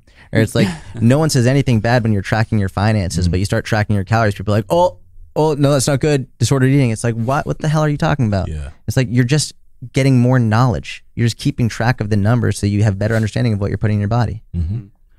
Do you still track now, or is it just like, okay, Nope. so how did you progress there? Because like we're in this, like I don't track anymore at all. Me either, so yeah. how did you get there? And it goes back to, you have to start by, so any skill acquisition takes time. It takes a lot of time. It takes a lot of energy. You have to learn new things. You're going to make mistakes. It started by me literally everything that I ate. And I started when I was in college, when I was like 19 years old. I just went through a period of time where I tracked everything. And it was a lot of time on Google, A lot of time I used Fit Day, like looking up like different things, and like I would, if it wasn't in the system, then I would input it myself. So after about a month, like I had everything that I normally ate already input in the system, but that month took a lot of extra time and effort, and there was a lot of learning process going on. I would spend more time than usual in the grocery store to look, oh, it has way more calories than I thought. What's an alternative? And I would go in different sections that I might not have gone in before and found foods that would fill me up for fewer calories, tried new things. And after about 2 years of doing that pretty religiously, it's like I could look at any plate of food and within about 100 calories tell you probably where it's at. Yeah. And that just goes in the bank for the day. Generally, maybe like once or twice a year, I'll track for a week or so. Just like if I start getting softer than I want to be, or like just to like get myself back on track, remind myself what appropriate portions looks like. But otherwise, it's intuitive now because I have the knowledge as the base. But you can't do something intuitively if you don't understand it. Has there been anything weird or different with nutrition that people are missing, or is it just it's been similar for a long time? You overconsume food and you're going to be fatter. Are people missing out on a supplement or an exercise routine, or like it's just the same stuff over and over again, right? I mean, people just have an issue with overeating, which is a massive issue and a really hard thing to overcome. Yeah, and I think one of my favorite sayings that has hit home with a lot of people is just don't eat like an asshole. And when you do eat like an asshole, don't be an asshole to yourself. Being very irresponsible with yourself. Yeah. Like exactly right. if you had a new car, if you have a rental car, you're going to treat it like a rental car, right? You're going to treat it like a piece of shit. But like if you have a new car, you're going to treat it a certain way. And I think a lot of times people are just abusing their body, unfortunately, multiple times a day with the foods that they're eating. The multiple times a day is huge. And especially this time of year around holidays, right? Enjoying some pumpkin pie on Thanksgiving, that's not eating like an asshole. But taking that pie home and all the other desserts home and eating that for the next week, that's eating like an asshole. And that doesn't like let people like, oh, I want to enjoy the holidays guilt-free. It's like, so go to Thanksgiving and enjoy it. But Thanksgiving's one day. And Seema had somebody ask him about like if they should just wait until New Year's, like they were thinking about kind of starting something now, and he's like, man, there's a lot of days like before that time period, we should probably. And then also too, I think these different levels that you need to get to in terms of your nutrition like prowess it's going to take a lot of practice. It's going to take a lot of, you need to go to the store, you need to buy stuff. You need to do good for a few days. You need to do bad for a few days. You need to be doing great for a week. You need to be fucked up for another week. And you need to, you need a lot of that. So it's going to take you probably about 3 months, maybe even longer if you have real problems with your food. But it's just something that people need to know. Like it's going to not be very smooth in the beginning. It's going to take some time. And I think one of the reasons people become so inconsistent with it, one of many, but one of the very powerful ones, is because they're basing their progress off of something they have no control over, which is their weight. I think weighing yourself daily is very important. I think it's a great tool. But if you're basing your success off of the day-to-day scale weight, you're setting yourself up for failure, because you could fast for a full day and weigh in heavier the next day for any number of reasons. It's like, what you should do is base your success off of your level of consistency, which is one reason why I say get a calendar. If you hit your calories that day and you get your training in, red X it. If you don't, if you go over your calories and or you miss your training, black circle it. Look at the end of the month, at the end of 30, 31 days. If you were 80% consistent or higher, you should have seen some trend downward, some progress. If you were not at least 80% consistent, you don't deserve to be frustrated with your progress. So tracking something that is completely and utterly in your control, which is consistency, is a far greater likelihood to succeed and be more consistent, rather than basing it off of something like your day-to-day weight, which that's not in your control. And that is way more like, if you feel like a failure when your weight fluctuates up, that's ridiculous. Your weight will fluctuate, and you can't feel like a failure just because your weight fluctuates up. It's just data. Keep going. How do you utilize being more proud to help motivate people? Because you mentioned that a little bit earlier in the show, and it's something you mentioned to me on our 10-minute walk today. Yeah, I mean, I remember the first time I started to think about this, because I was coaching Gary. I was on an airplane. I was on a flight back. I forget where it was. I might have been in LA, and the stewardess came by and she offered me ice cream. And I remember sitting there and I was really starting to get my nutrition back on track, and I was like, I wanted the ice cream. Like, I wanted it. But I was like, no, I'm okay. And in my head, I was like, why did I make that? Like, what happened internally that made me make that decision?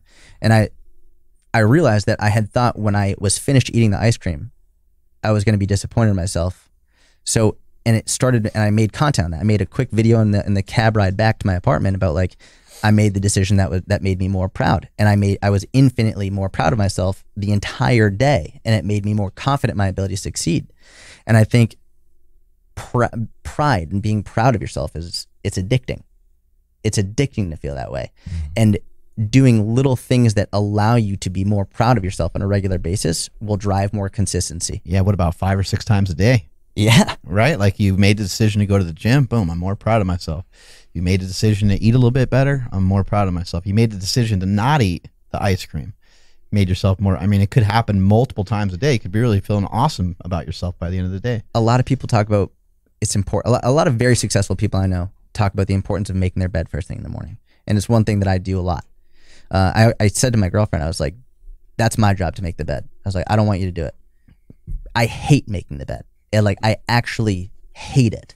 But every time when I do it, I feel proud of myself. Like, I'm all right, good, got it done, out of the way, success. I think going out of your way to find things, no matter how small or minuscule it may seem, to do something that maybe you don't want to do, but you'll be proud and happy yourself once you've done it, the more you can stack those up, the better you're going to consistently do in all aspects of your life. And I think, we talk about this a lot, doing things that you might not want to do. Usually, doing the things that you don't want to do, you'll always be proud of yourself once you've done it. And I think pushing past that feeling of uncomfortableness is also a skill and also a habit. And the more you can do that on a consistent basis, the more times something new comes up that makes you feel uncomfortable or makes you put in more effort that you don't want to do, the more likely you are to get it done because it's become something so ingrained within you. I think that goes back to what we were mentioning about momentum a little bit ago. Trying to do those little things each day to help you build some momentum in the right direction. Mm-hmm. That'll help a lot, even if it's a small one that has nothing to do with your nutrition, like making your bed. That'll set you up to feeling like you've won something already for the rest of the day. So much of it is also going back to that like defense and offense thing. I think so many people are so quick to tear themselves down. They're so quick to say they could drink as much water as they want, but they could be like, still not enough. Or they could be like, they could get their workout in, but they're like, it wasn't the way I wanted it to be. And everything is like negative and pessimistic, probably better way to put it, pessimism versus optimism. When most people treat themselves far worse than they treat their best friend, but these people treat themselves worse than they treat their worst enemy. Like if their worst enemy came over and I'm really disappointed in myself, they'd probably try and pick them up because it's the right thing to do, try and help pick people up. But when it's yourself, it's so easy to be like, I wasn't as strong as I should have been in the gym today. I wasn't as good as I could have been in my nutrition. It's like, I think it's important to find areas where you can improve. But in any situation, you have the choice between optimism and pessimism. And I think it's important to know optimism doesn't equal happy. Optimism just denotes finding the option to move forward and progress. That's it. It doesn't mean you're happy all the time. It means you're always looking for the next step of action as opposed to trying to tear yourself down or finding the negative route. And the more you focus on the route that will allow you to be more optimistic, which is just taking more action, moving, even if it's not the quote unquote right action, at least it's action. You can always adjust along the way.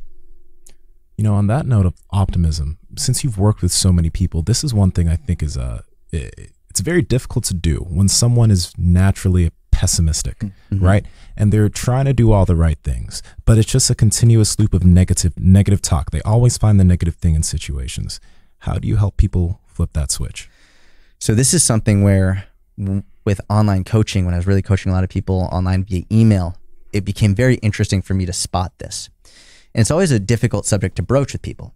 So what I would usually do is, and what I found worked very well, if I saw someone emailing me, and it's great to have it in writing because you can see it written out.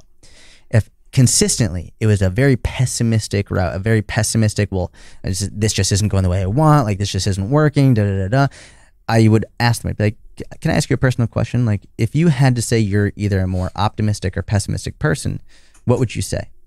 And there's only been one instance where someone said, I'm pretty pessimistic. Most people like to consider themselves very optimistic. So they would always say, well, I'm pretty optimistic. I'd say, what I want you to do is I want you to go back through this email thread and read your responses out loud to yourself. Like read every word, don't skip around, don't mumble it, out loud, read them to yourself, and then tell me what you think. From there, they're like, oh my God, I didn't realize how pessimistic I've been throughout this whole process. And I think the goal is to just make people aware.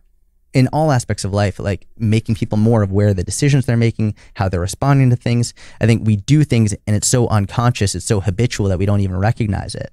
And the lucky part about that for me is having all of that in writing and allowing them to go back and see it. And so I think in general, on a person-to-person basis, sometimes having that conversation, not just being like, hey, you know, you're pretty pessimistic, but asking like, what do you think you are? And then having them self-analyze what they've been saying and how they've been responding to things so that they can find out on their own, like, wow, like I'm being way more pessimistic than I want to be. Because only with that realization can they then make a change. I think it's really huge because you mentioned this again before when you were helping that lady, your client who wants to do something. Dawn, right?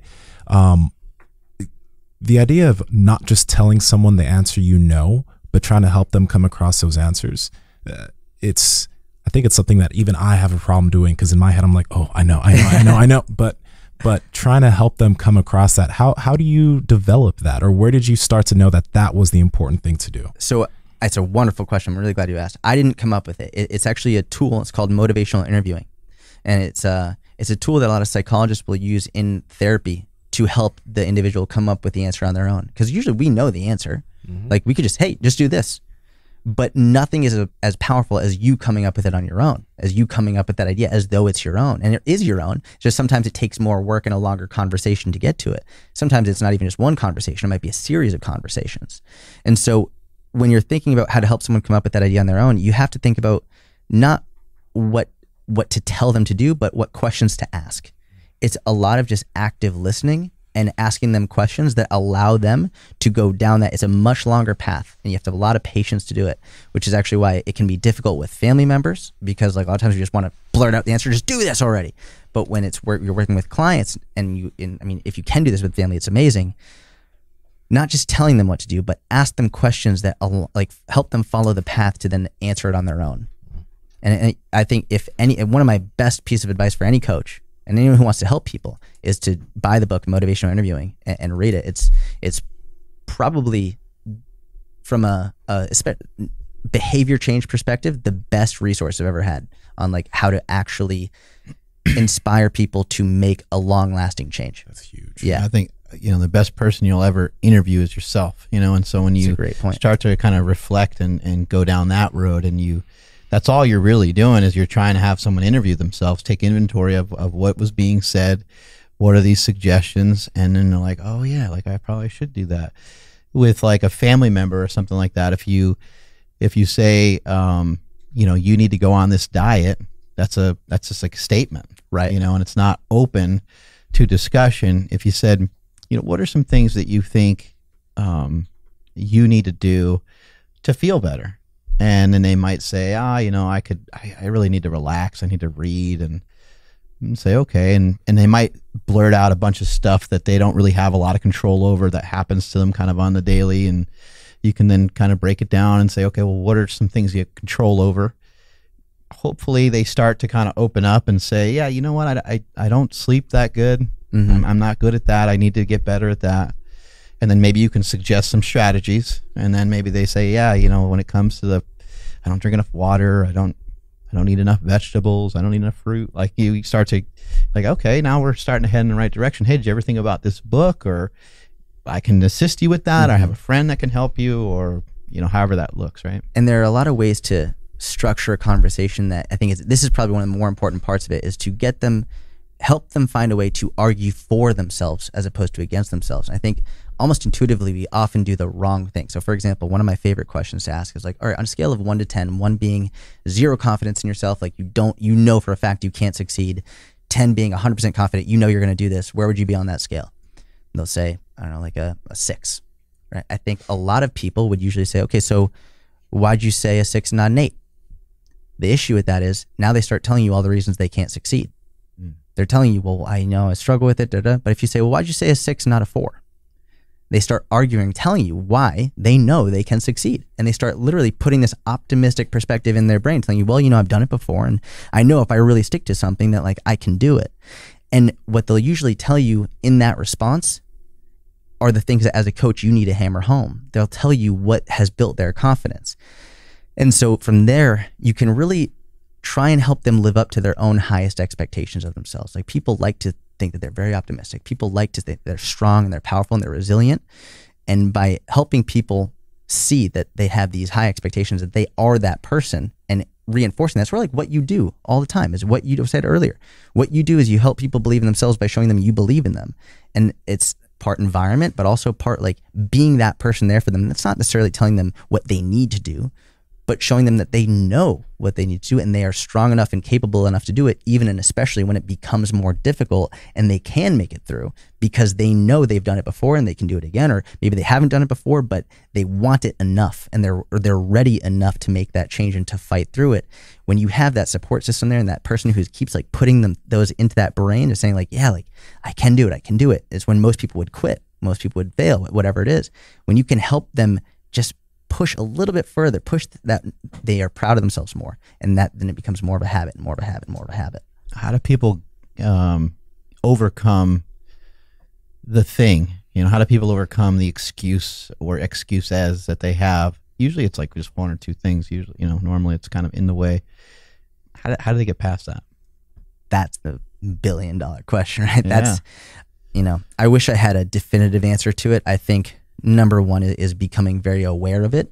And then you have to decide at a certain point, is it something you're going to prioritize or not? And that's really the hardest question to answer, is like, is it something that you're going to prioritize or not? And we can talk all about coaching. Have you ever had a problem with like drinking or anything like that? Fortunately, no, but I also, my father was like serious alcoholic. And so I'd like, it almost pushed me the other way where I was like, I actually took all of 2019 completely sober, no drinking, no nothing. Awesome. Not because I've ever had any like inclination to drink too much, but And then how did you do that? I made the decision.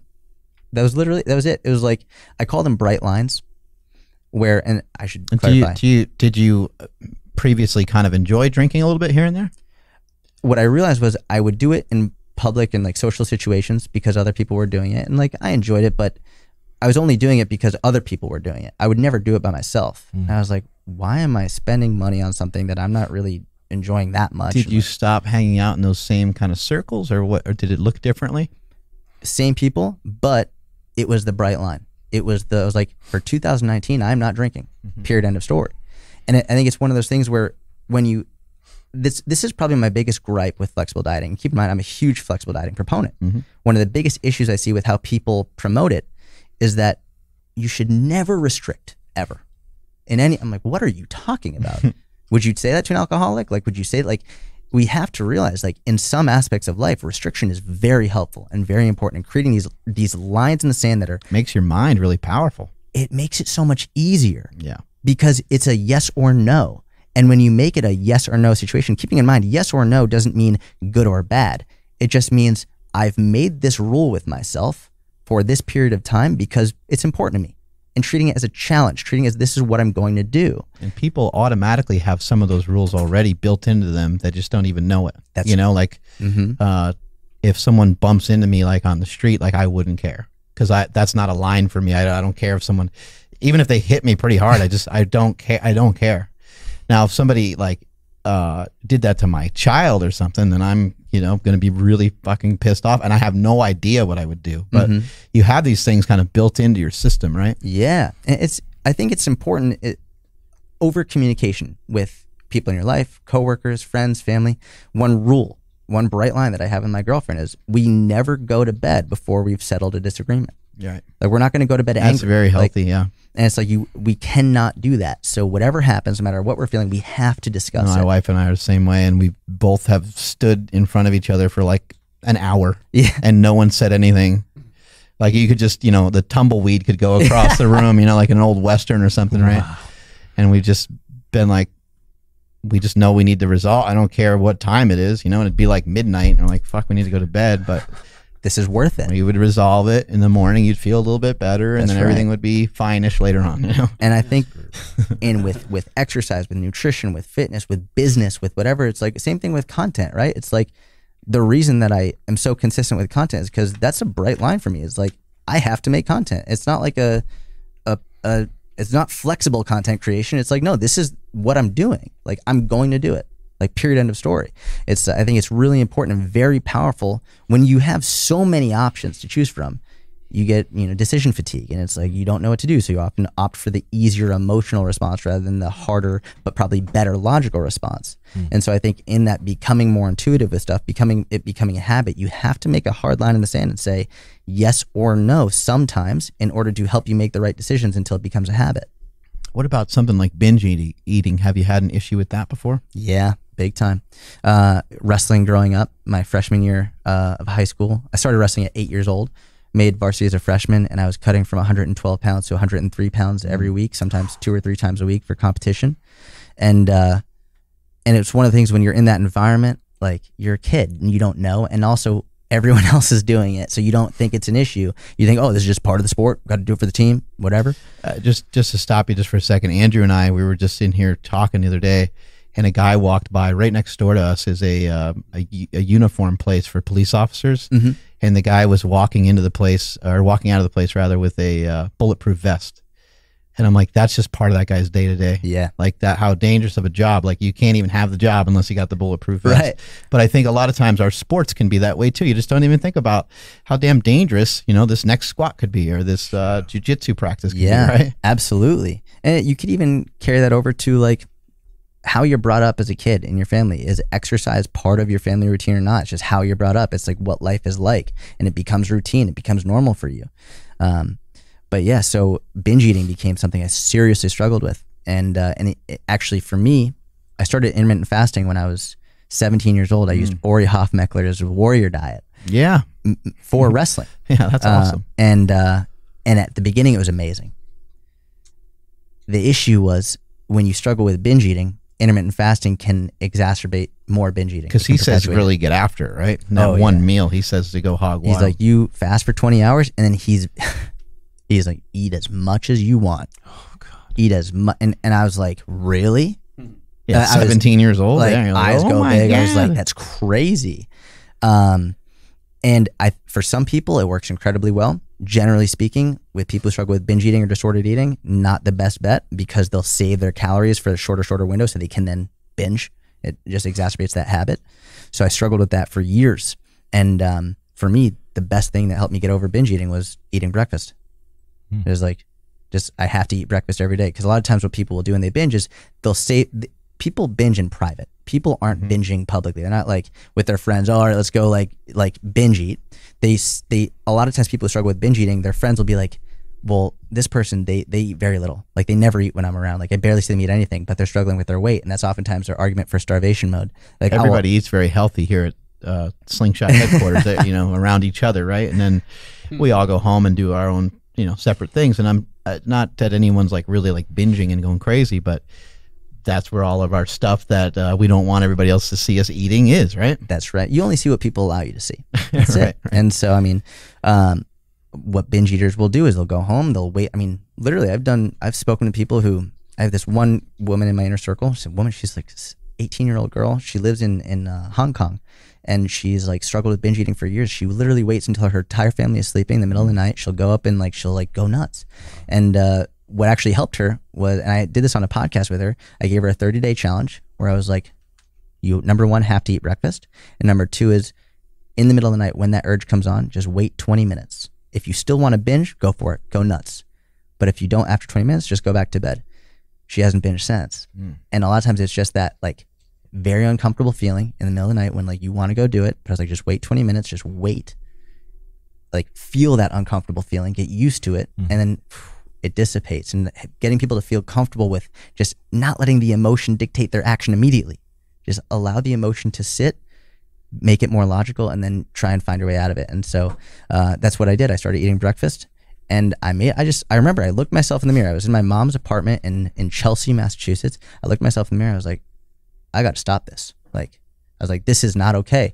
I would be nervous to go out and go to friendlies with my friends. Was there a particular way or reason or something that happened that you were reminded that this is not a healthy practice? Did something happen? What happened was, number one is when I was like, I think I need to eat breakfast, I got nervous. I was like, and I always try and be very aware of my emotional responses. Like, why in the hell am I nervous at the idea of eating breakfast? That's not okay. That's not acceptable. Something has to change. So usually for me, when I feel like something that makes me nervous or anxious, I'm like, that usually means I have to do it. So I was like, I have to eat breakfast. And then the other thing was, I was 20 years old and I was anxious to go out to get ice cream with my buddies. Like, it caused anxiety. Yeah. And a lot of times I would then go out with them and I wouldn't get it. And I'd just be like, I'm paying attention to my nutrition. Like, I'm strict about it, And I would play it off like it was because I was like super focused. But the reality was because I was scared. I was nervous. And like, that's not okay. And then, like a decade later, I have a Big Mac a day every day to show people that not that Big Macs are healthy, but to show that like part of life is being able, people talk about health. And like, well, what are you eating? What's like the physiological response, like the insulin response? It's like, what about mental health? If you're scared to have an ice cream cone and anxious, and you can't do that without like then fasting for an entire week, that's not a healthy mental relationship with food. Is that we really need to not only talk about the physiological response, but the mental response, and really address both of those in conjunction. Was there any in particular breakfast that, helped more so than another? Like, did you wake up and eat cereal and that wasn't great and that didn't have a great response? Or, did you have to shift to like having like eggs and bacon or something like that? So it's a really good question. Thank you. For me, my rule was, I was like, I wasn't going to count calories because like that would sort of make me want to save them up for later in the day. So I was like, I have one plate for each meal. So for breakfast, I had one plate and I could put as much as I wanted on the plate, but there had to be protein and there had to be vegetables. So a lot of times for breakfast, it would be like, that's a fucking great rule, period. That was it. Any meal, right? It was usually my main breakfast was 3 or 4 eggs, and like I'd saute some vegetables, just like a bunch of them, like a lot, because I was worried about getting super hungry with that binge mentality. And over time, eventually, like I got my hunger signals back, and I was like my fullness signals, and so 3 to 4 eggs, bunch of vegetables. I would usually have an apple with it, some Greek yogurt. I was set. You probably felt pretty full, right? Stuffed. Yeah. Stuffed. And that first breakfast, I was scared shitless. You're like, I'm going to be fat. But I never binged again. You were scared that you were going to like eat too much, or? I was scared because up to that point, binging at night was my habit. And I would save calories because I didn't want to get fat, and I knew that the binge I was going to go nuts. So if I ate breakfast and I still binged, that means that I just ate like 500 more calories on top of it. And in reality, by eating the breakfast and not saving my calories, I reduced that urge to binge. But it was a scary thing to do at first because my habit was binging. So by then eating breakfast and eliminating that fear from the beginning and stopping to save calories, by the time the night came, I was like pretty comfortable. What did your binging look like? Was it freaking like wild? It's funny. I don't think I've ever spoken about that. Yeah, I remember one time, I think it was around the time when I like realized something was wrong. Like legit, my mom like was not like a very healthy person, especially nutritionally. She had a bunch of like just junk in the house. She would always have like full sleeves, like big bags of bagels, and like one of like cinnamon and sugar raisin bagels, just like tons of them.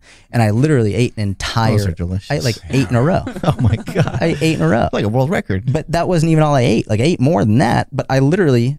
And here's the worst part What of did it. you put on? Butter? No, just ate them. Just ate them? Just ate them. Just hungry. Just with some cream cheese on some. But I literally, every bite, I was like, stop. I don't want to do this. Like, I'm not enjoying this. But it was a compulsive response. Damn. And it's just like, one of the reasons I'm very passionate about talking about this is because a lot of people struggle with it and very few people discuss it, especially men. It's like not okay for men to discuss. It's not okay, but it's not normal, very not common. And I remember I put out a YouTube video talking about it, and the number of messages I got from everybody, especially men, being like, wow, like I've never spoken about this. Like my wife has always been asking me why I get up in the middle of the night and like I don't come back for half an hour. Like it's making this known, because I think one of the biggest struggles people have is feeling alone. Feeling like when you're up at 2 a.m. in the middle of the night, binging like uncontrollably, you feel alone.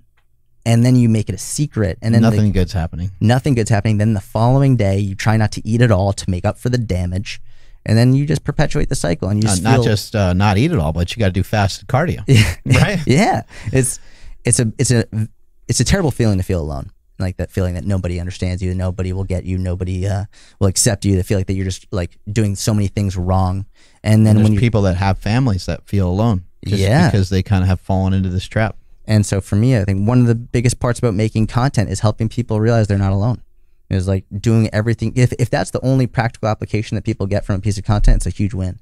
Just like making them feel like I'm not alone, because that's going to help them make a better decision on their own.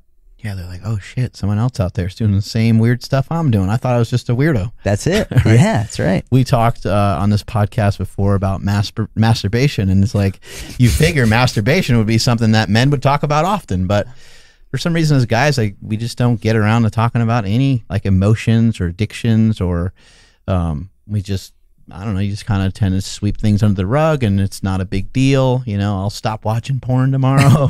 I'll stop eating those donuts tomorrow. You know, it's all stuff that you think can wait another day. But, you know, it's good to check yourself and to say, you know, do I have, you know, maybe I got an issue. And nowadays, the cool thing is just you can just DM one of us. Yeah. You could slide into our DM and hopefully we answer, or you can, you know, hit us with a message. I mean, there's a lot of people that you can communicate with. One thing I want to go back to, because you just you deconstructed and demolished excuses in a really good way. Because in the beginning, I asked you, you know, what's the way that you would, you know, get rid of that hurdle excuse or get rid of that thing that's blocking people. I think sometimes when people look at their excuses, they think of them as like a giant brick wall, you know, that they can't get past. I can't do this because, you know, I can't wake up early in the morning because I have to be to work at, you know, 6 o'clock. It's like, well, that might be true, but do you work at 6 o'clock every day, 7 days a week? You know, can we start to find some wiggle room? Can we start to, you know, can we start to take this excuse and just fucking light it on fire? You know, is there an opportunity to work out, you know, on your way home from work? Are you passing by a gym? Maybe during the week, maybe you don't go to a gym. Maybe you do some exercises. Maybe you wake up a little bit earlier, do some exercises before work, head off to work, get your work done. And then on the weekend, maybe that's where you pick up some points and pick up an opportunity to find some time to hit the gym. And then someone will say, well, I got a family on it. On the weekend, I'm with my family. Your family is probably dead asleep until 9 or so, or whatever it is, right? Get your butt up a little bit earlier. It will be harder. But when you start to go out of your way to do something, that is everything. I think that's where the missing pieces and the missing points in people's lives are, is when you make things inconvenient, like an inconvenient diet. Like, here's an inconvenient diet: eat meat. Only cooked meat that you cook at your house. Holy fuck, that's really inconvenient. Yeah, but you'll be in great shape. Like, the more inconvenient it is, probably the bigger the result. You know, to a certain extent, it can get a little out of hand, right? But, you know, what's better for you, to do the leg extensions or to take the time? I mean, the leg extensions, just the pins in the machine, right? Or to do the squats. Right. The squats are kind of more of a pain in the ass. I got to put the weights on the side. It kind of hurts my knee. It kind of hurts my hip. It kind of hurts this, kind of hurts that. You can just hop on a leg press. You can just hop on a leg extension. It's easier, it's quicker, it's faster. But we know that the things that we need are probably in the things that are a little bit more inconvenient. But for what you just said right there, it was amazing, because I asked you about alcohol. It didn't seem like you had much of an issue with that. But with the binge eating, if we back up and we think about why you said you were binge eating, it was from something that happened a long time ago when you were a kid. And it's like, well, Jordan, you fucking idiot. You don't wrestle anymore, dude. Like, but it's stuff that you carry. Like, we all carry. We all have scars. We all have things that we carry from when we're younger. And so then we start to kind of open up and start to figure out, how do we fix this? What's the thing that we can do? How do we smash this excuse over the head? And for you, it's as simple as having breakfast. That's it. It was that simple, but you had to overcome a huge barrier, because your excuse wasn't really that you didn't want to have breakfast. Your excuse was that you were too nervous to have breakfast. That's right. You had maybe body image issues. Yeah, absolutely. Of course. And then how much did you weigh at this time? Because this is a completely ridiculous. Yeah, I remember I was about 124, 125 pounds. So this is good for people to know. Like, this is not based in any sort of truth. Yeah. It's all stuff you made up about yourself. You certainly had 124 pounds. You weren't fat. No, I had abs. Right. I had abs, but like, those abs were from then restricting the entire next day, doing a ton of extra cardio, lifting like crazy. And like, people would be like, oh man, like, you're so lucky you look like that. Or people would be like, you know, man, I wish I could have, like, I could be as motivated as you. And then in the back of my head, I'm like, if only you knew, which makes you feel like a fraud, which like makes you feel awful, and that makes you feel further alone, right? It's like, which is so important. Like one of the reasons I talk about it so much again is because all of these things can compound and compound and compound into feeling alone. It's like the worst feeling in the world. How long did it take you? Like, because it probably wasn't just like one day you woke up and had breakfast. And No. everything was cool. Like, how long did it take? It's interesting. The first few days were very difficult in terms of convincing myself to eat breakfast. It was very challenging, but the urge to binge was gone within a month, which is crazy. Like, because I did it for years. So the urge to Did binge you was, still mess up? yeah, absolutely. Yeah, still messed up. Still had struggles with it. Still like had some food anxiety, but just that one action of eating breakfast was like the catalyst for one of the like such a healthy relationship with food. And like I haven't binged in years and years and years, like probably well over 5 years at this point. Like no more than that, closer to a decade. Like it was just that one simple thing that really made a huge difference. And you know, going back to what you were saying about excuses and a lot of like inconvenient stuff, there are a bunch of things people say, but one of the things that really is interesting to me is when people say, well, you know, it's easier said than done. And I was like, you're right. Everything, literally everything is easier said than done. And just because it's easier said than done doesn't mean it's not worth doing. And it's one of those things where a lot of people say like, well, you don't know me. I'm like, you're right. I don't know anything about you. I don't know your life situation. I don't know your past. I don't know what you're going to do in your future. I don't know anything what you're struggling with. But I've worked with people who've been in the most dire of circumstances. I've worked with people who literally, I had this one guy, he worked 2 jobs. He was a single dad, and he got a nighttime job being a janitor in order to pay for coaching. And he went out of his way to make sure that he was like, this is important to me, I'm going to prioritize it. I mostly coach women. I have women who, they send me their technique videos of them of lifting or doing exercise, 2-3 kids like jumping on them while they're trying to work out in their basement. I'm like, you're right. I know nothing about you, but I do know, just based on my experience with thousands of people, if you really want this, you will prioritize it, which is why you have to ask, what do I want to prioritize? And if you honestly don't want to prioritize it, then don't. But if you say you want it, then you have to have that honest conversation with yourself. You know, real quick, I'm curious about this because you mentioned like making rules for yourself, right?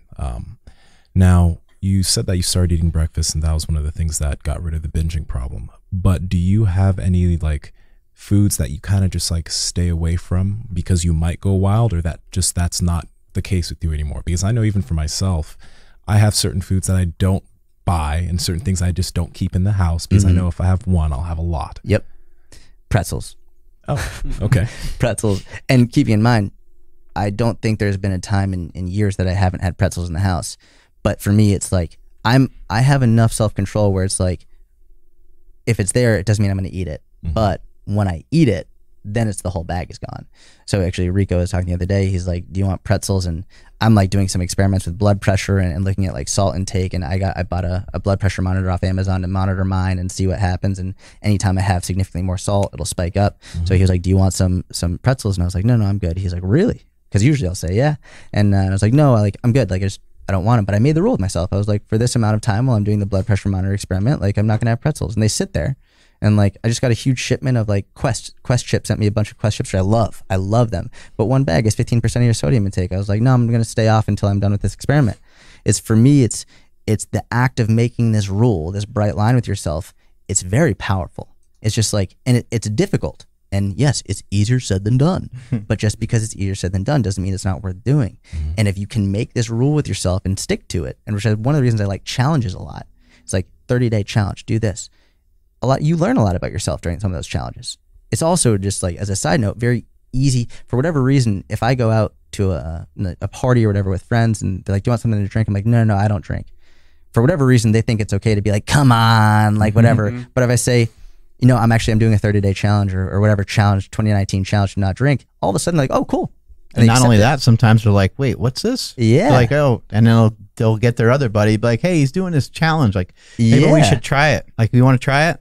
And the other guy might be like, fuck that. But like, at least they are considering it, right? It's so interesting to me, like how their response will change. So yeah, I mean, for learning how to just make a rule with yourself. And I think a lot of people in the flexible dieting crowd get mad when I say this stuff. I recently made a post being like, if you want to get rid of sugar cravings, the best thing to do is to stop eating sugar. which is true. Like if you struggle with sugar cravings and you know when you eat sugar that you go nuts, like the best way to get rid of them is to stop eating it. It doesn't mean forever, and it doesn't mean sugar bad. Just because you make a rule with yourself not to have something doesn't mean it's bad. It just means in this period of time, you're making a challenge with yourself, a rule with yourself to stay away from it. And I think it's one of the most powerful things you can do, even if for a set period of time, just to challenge yourself, give yourself the opportunity to be proud of yourself. And the more times you can create that opportunity for yourself, the more times that will become a habit. Try not to eat any sugar for a day. Yeah. Just for one day. That's it. For 24 hours. See what happens. See how you feel. Definitely nothing bad is going to happen. You That's know, for and sure. if you tried 30 days, at the end of 30 days, you might binge on something. You might find, something that was calling to you the whole time. But a lot of times you're not like, I don't want to say cured, but a lot of times you're going to realize that you didn't really feel bad without it. That's right. You weren't really missing out on anything by not eating some of that junk. I think you gave such great information on that. I think that's, I just think that's awesome, the way that you were able to overcome that. My cousin, I mentioned this before. My cousin, she lives in New York, super cold out in New York, especially in the wintertime. And she was looking to lose weight. She wanted to get into like a diet and exercise routine. And her excuse was that she's a teacher. She's like, I got to get to work early.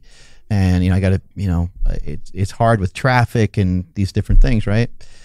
And then I started kind of telling her, well, working out in the morning might be a great option for you, trying to, just say, screw it, go to bed earlier and try to wake up a lot earlier. I realized it's a huge commitment and it'll be tough. You can maybe pick up 2 times during the week to exercise before school. And then maybe you can hit up the weekend. And in summertime, you got, a lot of free time to exercise and stuff like that. And so it took her a while to learn this about herself, but her biggest hurdle was she just did not want to get out of bed, especially when it was cold. She just didn't want to get out of bed. So what did she do? Like, what was her way to get rid of this one thing? She just wore her workout clothes to bed. I love that. Her husband probably didn't dig it. Her husband's probably like, this is kind of weird. You're in sweatpants or whatever. But and then she started out on her workout. She started out doing better with her nutrition. She lost 30 pounds. She never gained it back. She still has that habit. That's amazing. She still does that all the time, and especially in the wintertime. And it's like each person can probably figure out their own situation, and they can probably say, yeah, what is kind of like, what, maybe I have a little bit of an eating disorder. Maybe I should eat breakfast, or maybe I should try this thing, or maybe I should try, maybe they do have, this kind of poor relationship with food. One thing I think is kind of ridiculous when people talk about having a poor relationship with food. Everybody has a poor relationship with shitty food. That's a great point. Everyone has a poor relationship with pizza and ice cream and shit. I mean, you don't go through any days, I'm sure, like without like some urges and without some cravings, right? In I mean, New York every City, day you get pizza place every block, and you the got 3 soft pizza pretzels places. and the hot Oh my dogs God, and stuff yeah. on the street. You're Yeah. dying, right? Yeah, absolutely, of course. Bacon, egg, and cheese on a hard roll. Oh, those are so good. Yeah. People out here don't understand. They don't understand.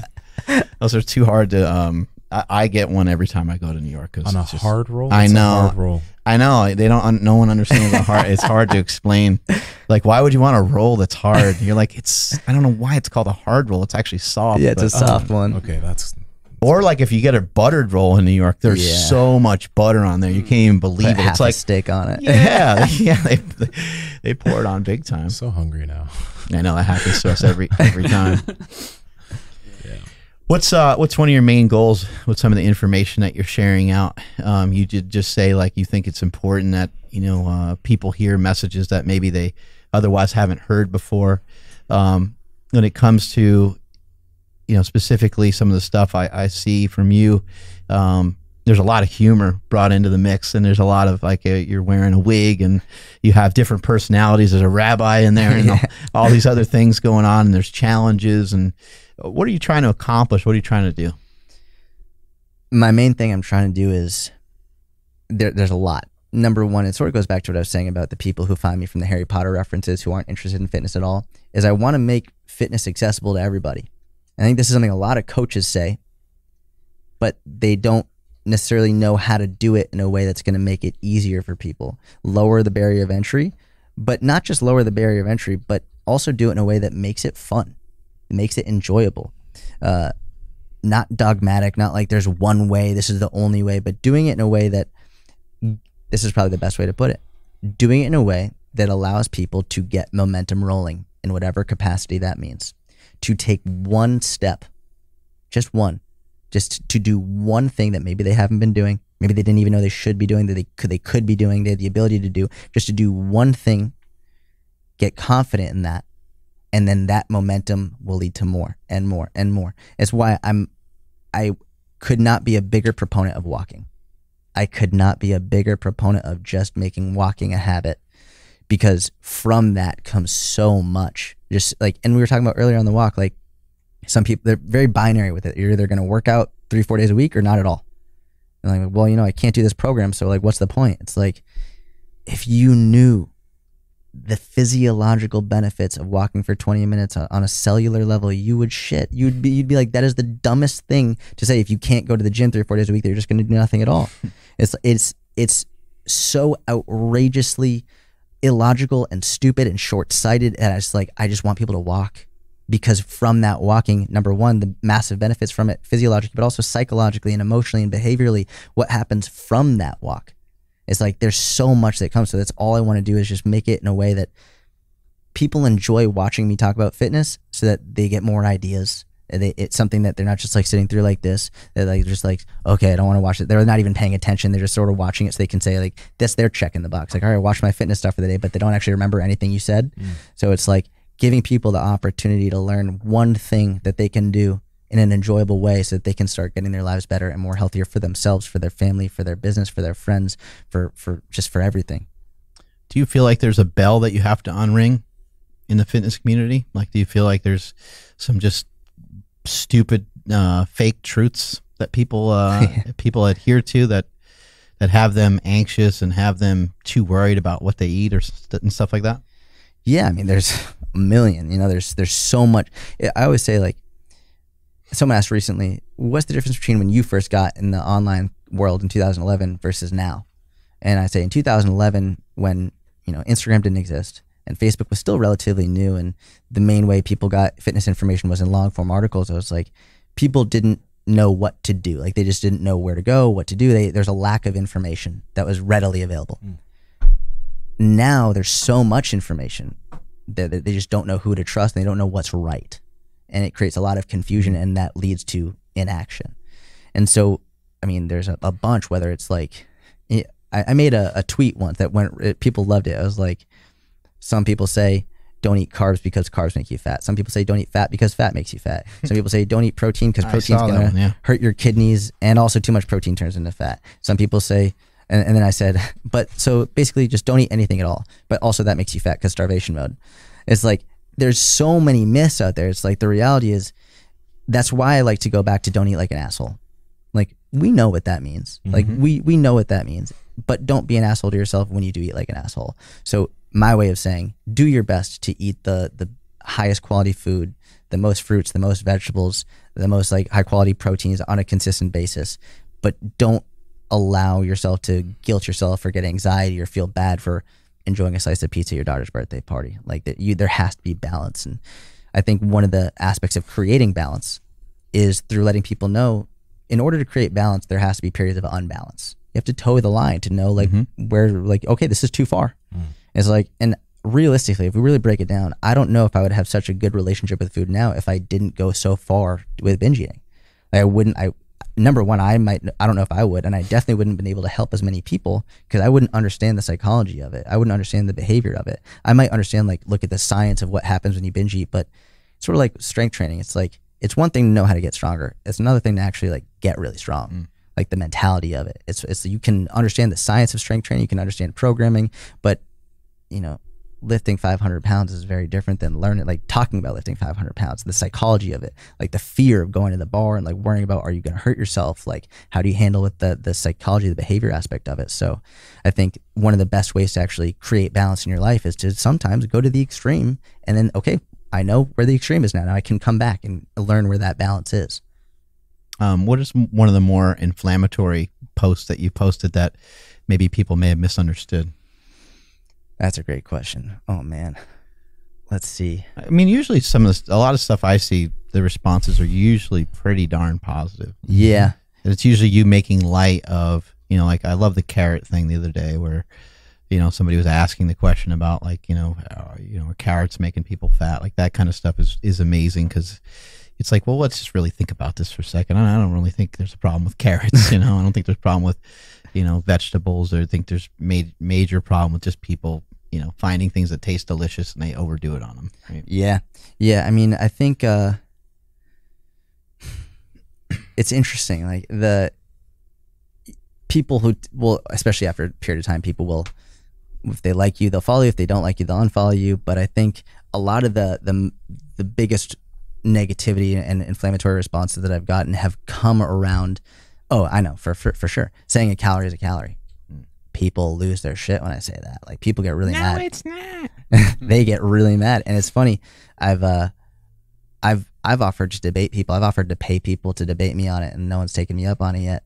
But when you really don't understand, when you're saying a calorie isn't a calorie, you're not understanding the definition of what a calorie is. And like, we have to understand when we're talking about calories, we're talking about a unit of energy, just a measurement. That's all it is. Just like a mile, it measures how long a mile is. It's like how long a distance you're traveling. It doesn't matter if you're in the forest. Doesn't matter if you're on pavement. Doesn't matter if you're in the sand. Doesn't matter if you're in water. A mile is always a mile. It might take you longer to run a mile on sand than it does on pavement, but it doesn't change the fact that you're still running a mile. Same thing with a calorie. If you're looking at calories in an apple versus calories in a donut, it's just a unit of energy. How much energy is in that food? The macronutrient composition, the micronutrient composition changes radically, and that composition of it will radically affect how it affects your body, how it affects you psychologically, and it can make one food better or worse for you on a long-term basis from both a physiological health and a mental health aspect. But it doesn't change the fact that the unit of energy, the unit of measurement, is still the same regardless of what food you find it in. Mm-hmm. Yeah, and I would even say that, like, better is always better, right? I mean, we can just say that an apple's, like, it would just simplify it. They can just say, let's just say, I don't know, a handful of apples, is a similar amount of calories than donuts, Mm-hmm. But I think common sense would just tell us that better is better, and I think people should just kind of like leave it at that. There's no reason to get all crazy and hyped up about, what's going to have more of a negative impact, and because I think if we start to really think about all the different food options that are out there, and we start to think about like the nitrates that might be in some of the foods, and we start to think about some of the fillers and some of the this and some of that, and we start to think about all those things, like, are those things making us less healthy? Yeah, probably, but so is driving our car, right? And That's so exactly it's just right. pollution and destruction of the earth, like all these things. The earth is already tainted. It's already fucked up. And some of the foods and some of the stuff that we're consuming probably might even pale in comparison to like what we're breathing and what we're drinking. There's toxins in our tap water. It's crazy. There's a lot of things. So I don't think it's a great idea to like try to bottle yourself up and think like, you need to fucking shrink wrap yourself, which that would be unhealthy too.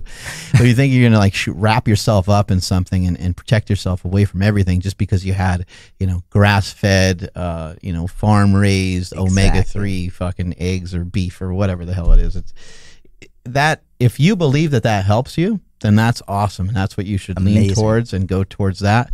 But if you don't really fucking care, I think that's fine too. I don't think no one can really prove that you're going to die faster from eating a burger from McDonald's versus eating a grass-fed burger. However, I'll go back to what I said originally. Better is probably better, and you should probably just use some common sense and say, that probably makes more sense for me to eat that thing that was cared for a little bit more. Exactly right. It's 100%. And like, you can always go back to like, all right, like, I'm going to get this really fresh meat, cook it myself. I know what's in it, everything like that. Like, versus going somewhere else and like, I don't know what's in it. And there's like obviously a lot of sodium, like whatever is else in it. It's like, which one is eating like an asshole more? Like, better is better. Like, right. It's like, we know it intuitively, but we so overcomplicate it.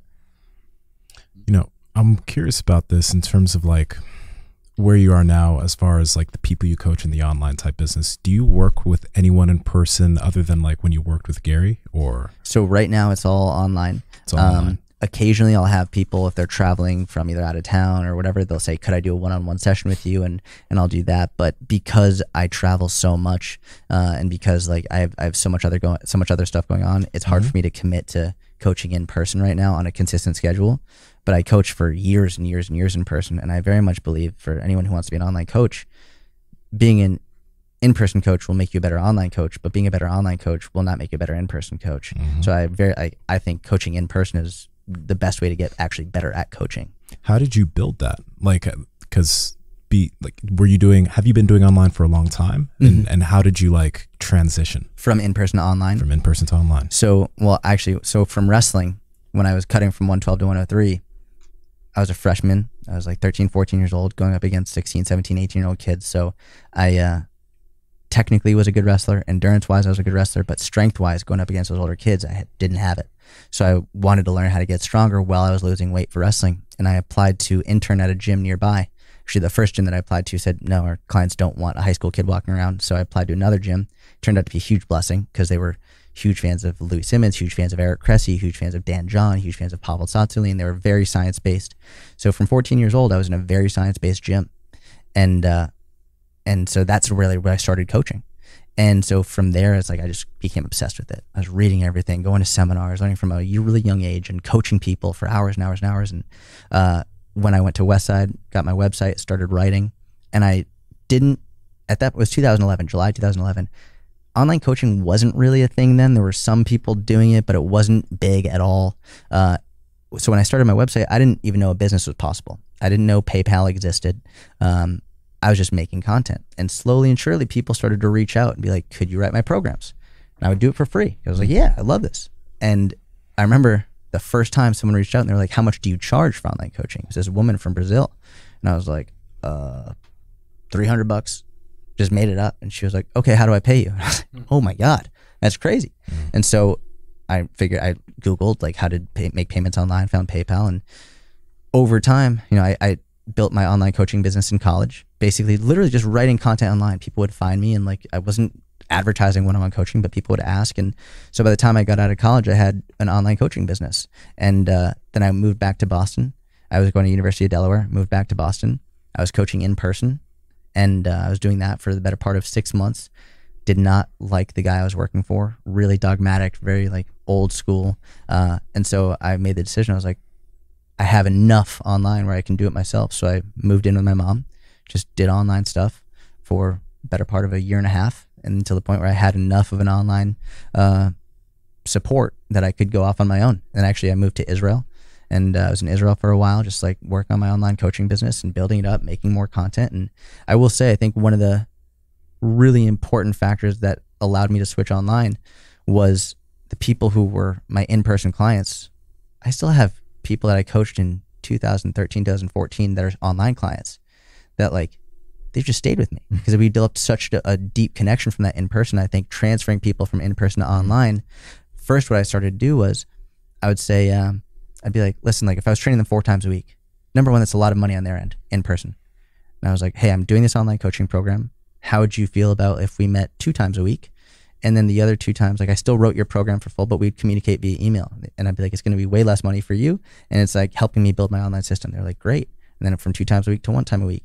And then eventually it would go from 1 time a week to 2 times a month where I would meet. And then 1 time a month where I'd meet with them. I'd take them through the entire program. And then they'd go do it on their own. And then that was how I transferred people into my online coaching system from in person. And my in-person business built the beginning of my online business. And then that was enough for referrals and everything from there to then get everything rolling. Wow. Yeah, you had enough to make the jump, and we talked about that earlier with Andrew. Having enough belief in himself that he can go off and get in better shape and start to get leaner, and you got yourself closer to probably a dollar amount, closer to a reasonable number with clients where you're like, yeah, I could probably make the jump. I could probably make the leap.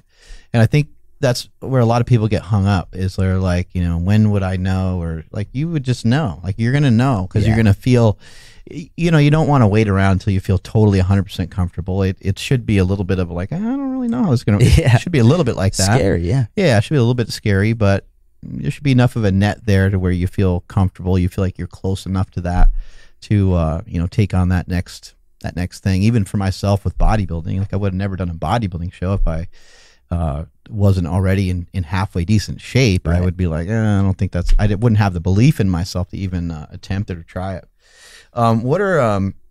Share with us, because I think this is a cool story on how you got the job with Gary Vee. You also, I guess before you even say that, if you could share with us a story about how you really worked really hard on this program and you thought it was going to kick ass and you thought everyone was going to be pumped about it and it just didn't work out the way that you wanted it to. So that was the first thing I did. I'll start by saying when I first started creating content online, a bunch of people were like, you got to get an email list. You got to get an email list. And I was like, no, I don't. I was a stupid young kid. And I was like, I don't need it. I was like, if people like my website, they'll go to my website. I was like, I don't need an email list. So I remember I wrote an article. This was in 2012. I wrote an article, how to stay full in a calorie deficit. I spent like a month on this article. It was like so detailed, so helpful, like everything you know how to stay full. And I published it, got like next to no views, and I was so upset because I was like, this is so good. And a couple months later, someone from Lifehacker shared it and it went viral. I had, in like a day, I got 24,000 views to my website. My website crashed. So many people went to it. And I remember getting a text from this guy named Roger Lawson. He was like, dude, you must be getting so many email signups. And I was like, I don't have an email list. He was like, what? So he was like, we got to get you an email list. I was like, damn it. So I was like, all right, so I need to make they call it like a lead magnet to get something that is valuable for people so they'll want to sign up for your email list. Because people say it's for free. It's like, well, no, like they're paying you with their email and they're paying for like giving you access into their inbox. It's they're paying for something.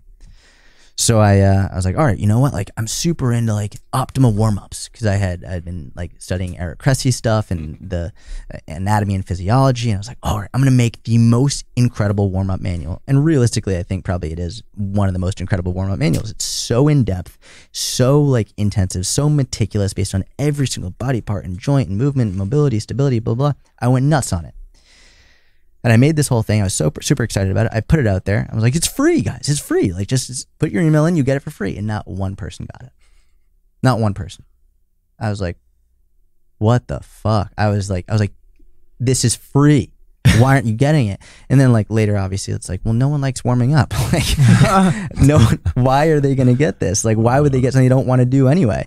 And I was like, you can try and make the warm up sound as sexy as possible. No one's going to want it. So that was like a huge mistake that I made. That like, it was a learning experience. It was like taught me sometimes you have to give people what they want in order for them to get what they need.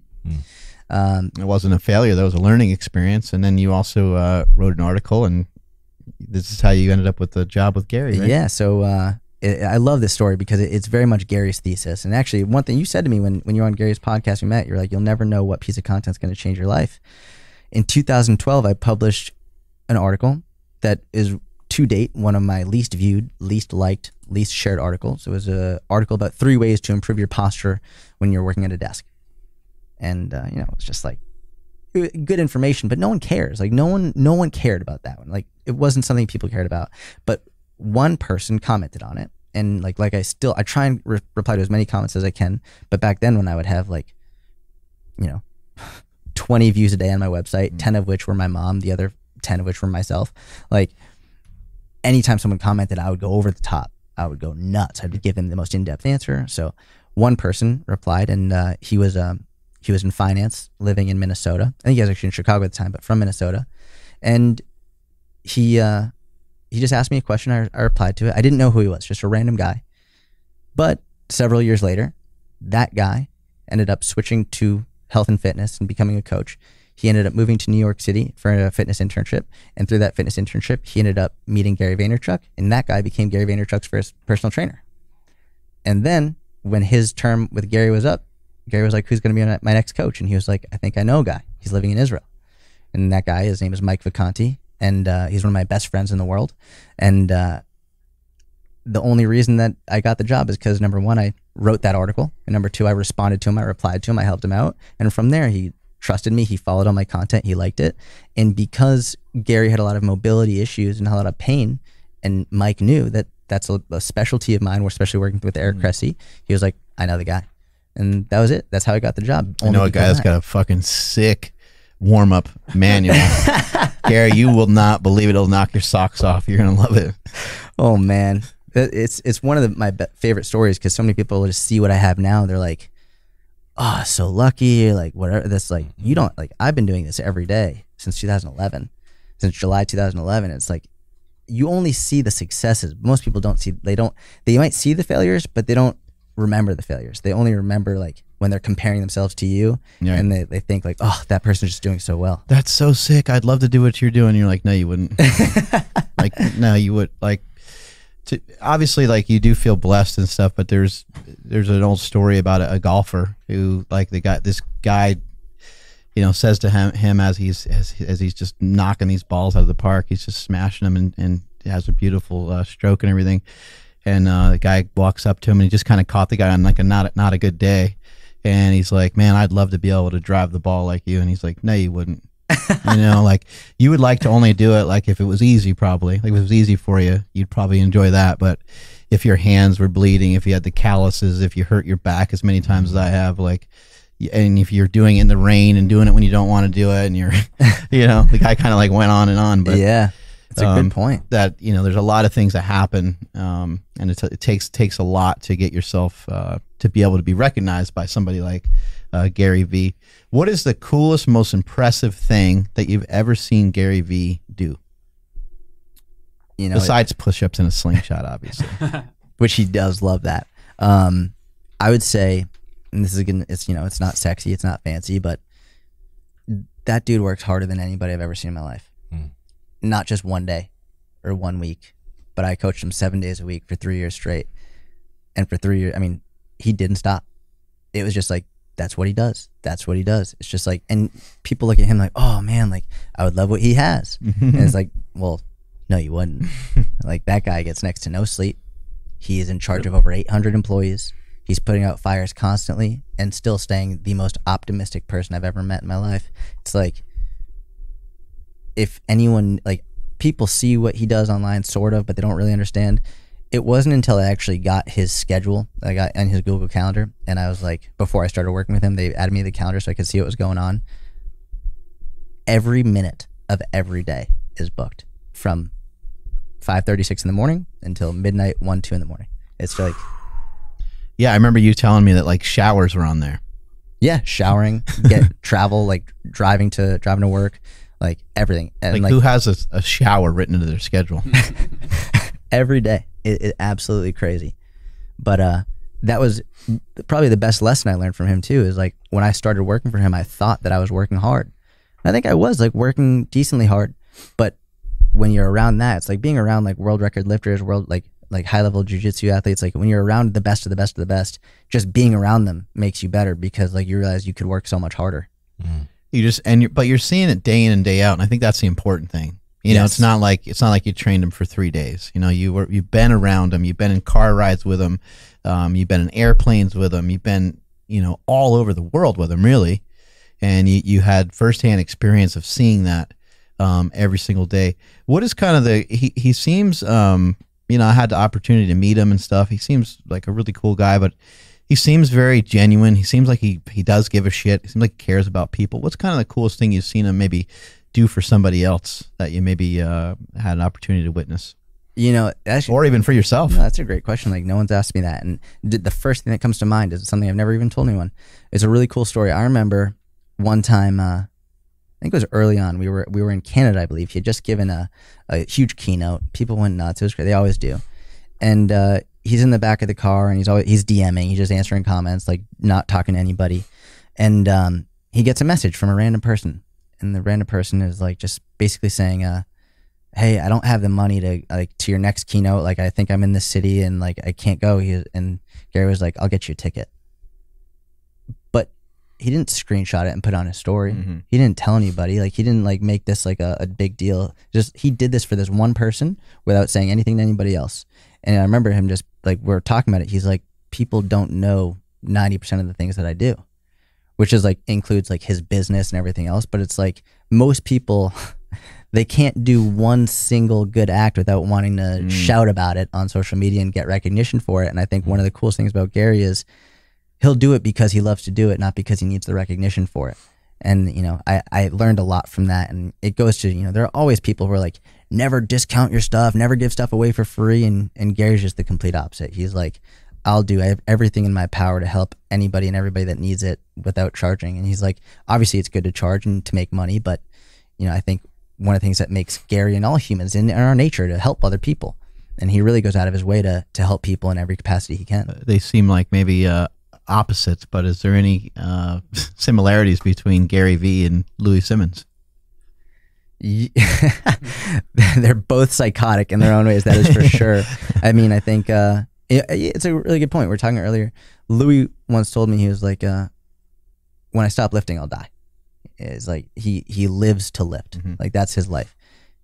Gary lives to be an entrepreneur, like in every aspect of his life. I mean, I'll be with him on vacation, and I'll never forget, he ordered like thousands of dollars worth of baseball cards or like just sports cards, football, baseball, basketball, everything. And like on vacation, like we're just hanging out, and he makes a separate like account online where like he can start selling these baseball cards and like flipping them for like like not like much money. Like he doesn't need this money, but he loves it. He just loves being like, I got this baseball card. It's like 1 of 5, like selling it, like making all the copy for it. Like he goes nuts. And like, he just gets so excited. We'll spend hours. He like forced me to spend hours with him doing this. It's just like, he just loves it. He loves being an entrepreneur. And I think anyone who's psychotic enough to just be like the best of the best of the best of the best in whatever they do is like, that's what they love most. Like, that's what keeps them alive. Before you started working with him, did you know who he was? Yes. Yeah, I had a bunch of his books. I had read Crush It. Yeah, stuff like that. I had all that. It was one of the things when I got the job, I actually thought they were playing a joke on me. When I first like I didn't think it was real. I thought it was a joke. And I remember calling Mike. I was like, because I was living in Tel Aviv, and Mike was like, "Yeah, you got the job." I was like, "Oh my God, that's crazy." I started planning like my move back to the States, and I like was like, "What if this isn't real?" And so I called Mike. I was like, "Listen, man, I need to be very honest with you. I need to be honest with me. Like, is this a joke? Because I'm literally about to move from Tel Aviv to New York." And he laughed. He was like, "Are you serious?" It's like, this isn't a joke. But like, it was one of the more odd experiences as a coach, being in charge of someone that you admired and looked up to so much, like telling him what to do. It was very difficult at the beginning, being like, if you had bad technique, like usually with the client, I have no problem being like, no, like this is how we're going to fix it. But with him, I was like, like I don't want to tell him what's wrong. But one of the best things he ever said to me, he was like, "Listen, I like to know when I'm bad at something because it means that I can improve. And that's always great." And I was like, all right. And then from there, I was never hesitant to tell him when he could improve. What was one of the biggest things that you learned from him that you applied to your business, maybe while you were working with him or afterwards now? And I was talking about this yesterday a little bit, was how to handle negativity and like negative comments from people. It's people often ask like what I learned from him, and they want tactics. Like they want like, well, what business strategy is like. I didn't learn any business strategies. I learned mindset and emotion and how to better control my emotions and better assess my emotions, be more self-aware. And I remember like I asked him one day, because I got like super mad at some comments online, and like it really got under my skin. Like when people are so mean and negative for no reason, and I still get that a little bit. It's like still bothers me. But I remember asking him if he ever got annoyed by it or got upset by it, and he was like, "Listen, I'd be lying if I said it didn't bother me, but you have to think about it from another perspective." He's like, that person, like, is like, first of all, he's like, "Have you ever spent time going through social media and leaving negative comments on people's stuff?" I was like, "No, never." He's like, "It's because you're happy. Happy people don't try and bring other people down." He's like, if someone is spending their time to consume your content and then leave a negative, mean, hurtful comment, that person is a very, very sad person. They're alone. They're not happy. He's like, you should feel really sorry for that person. Like you should really feel bad for them. And I was like, wow, it's a huge mindset shift. So even like when it still bothers me, I don't let that emotion dictate my action to the best of my ability. Like sometimes I still mess up, but now I remember one time, the first time after that conversation, someone left a super mean comment on my Instagram, and I DM'd them. I was like, "Hey man, like, I don't know if you're having a bad day or if you're going through something, but if you need anything, I'm always here to help and always here to chat." He deleted his comment, and he wrote like, "This dude just DM'd me, like he's like super nice." And he came back and he DM'd me. He was like, "Man, like I had a really shitty day. I'm sorry. Like that came out of nowhere. I apologize." And then he became a client. It was just because I could have responded being like, you're a dick, whatever. I could have come back with a snarky comment, but it goes back to killing them with kindness, like, and remembering like that person isn't a happy person. And like, the more you maybe you can show them that you're there to support them no matter what, like odds are like they'll, or hopefully they'll come back and be appreciative, but sometimes they won't. And that's okay. It's like, you should feel sorry for them and empathetic for them. And that's going to help you have a better response. Sorry, bastards on YouTube. Oh, YouTube is rough. Those comments. Andrew, what you got over there, buddy? Been jotting down notes left and right over there. Yeah, like crazy. It's been an amazing conversation, like so much information, and anybody in like any walk of life is going to get so much out of it. Just a really intelligent conversation. So it's my job to kind of bring it down a couple notches. During your 30 days of Big Macs, there had to have been some type of poop story somewhere in there, right? Like, I mean, yeah, we actually put some in the video. I think on the second day when I had super bad diarrhea. Oh, like really, really bad. I was in the bathroom and Rico didn't think I could tell he was filming. We've gotten to know each other pretty well, and like I could tell if he's like trying to trick me or something. But I was in the bathroom and he was filming behind the door. He was like, "You okay in there?" And I was like, knew he had the camera rolling, and I was like, "Yeah, I've got super bad diarrhea." Just like, it was awful. It was the diarrhea that really burns your butthole. You know, like that one that's just like when you're wiping it, it's just like hurting. there's nowhere to hide. Yeah, because it just hurts. And my girlfriend's gonna kill me for saying this. She buys the toilet paper that's like not like soft, and I was like, "Why are you doing this?" And she was like, "I like it better." I'm like, "This toilet paper, like it melts when you have like diarrhea. Like this is like it just like disintegrates." And I was like, "We need to like invest in better toilet paper." But it's like that's what she prefers. Like, all right, whatever, you're the boss. You gotta get wipes. Get wipes, wet wipes. Oh Yeah. I can't believe I haven't done that yet. Yeah. Yeah, Change that's your what life. you get. Yeah. So that was a brutal poop story, diarrhea story. Dang. So like during the filming or during the whole journey, like some people are gonna think like, dude, a Big Mac a day? That sounds great. Like, was it awesome? No, by the third day, I was sick of it. I was sick, but it was arguably the most rewarding piece of content that I've ever made, and just to see like the thousands of messages that I got from people being like, I've struggled with disordered eating and food anxiety for a long time. Like, you know, I haven't been able to. A lot of people like they struggle with seeing their weight, and they get discouraged when their weight fluctuates up, and they quit. And they're like, I still get messages from daily people being like, you know, I've been more consistent now than ever.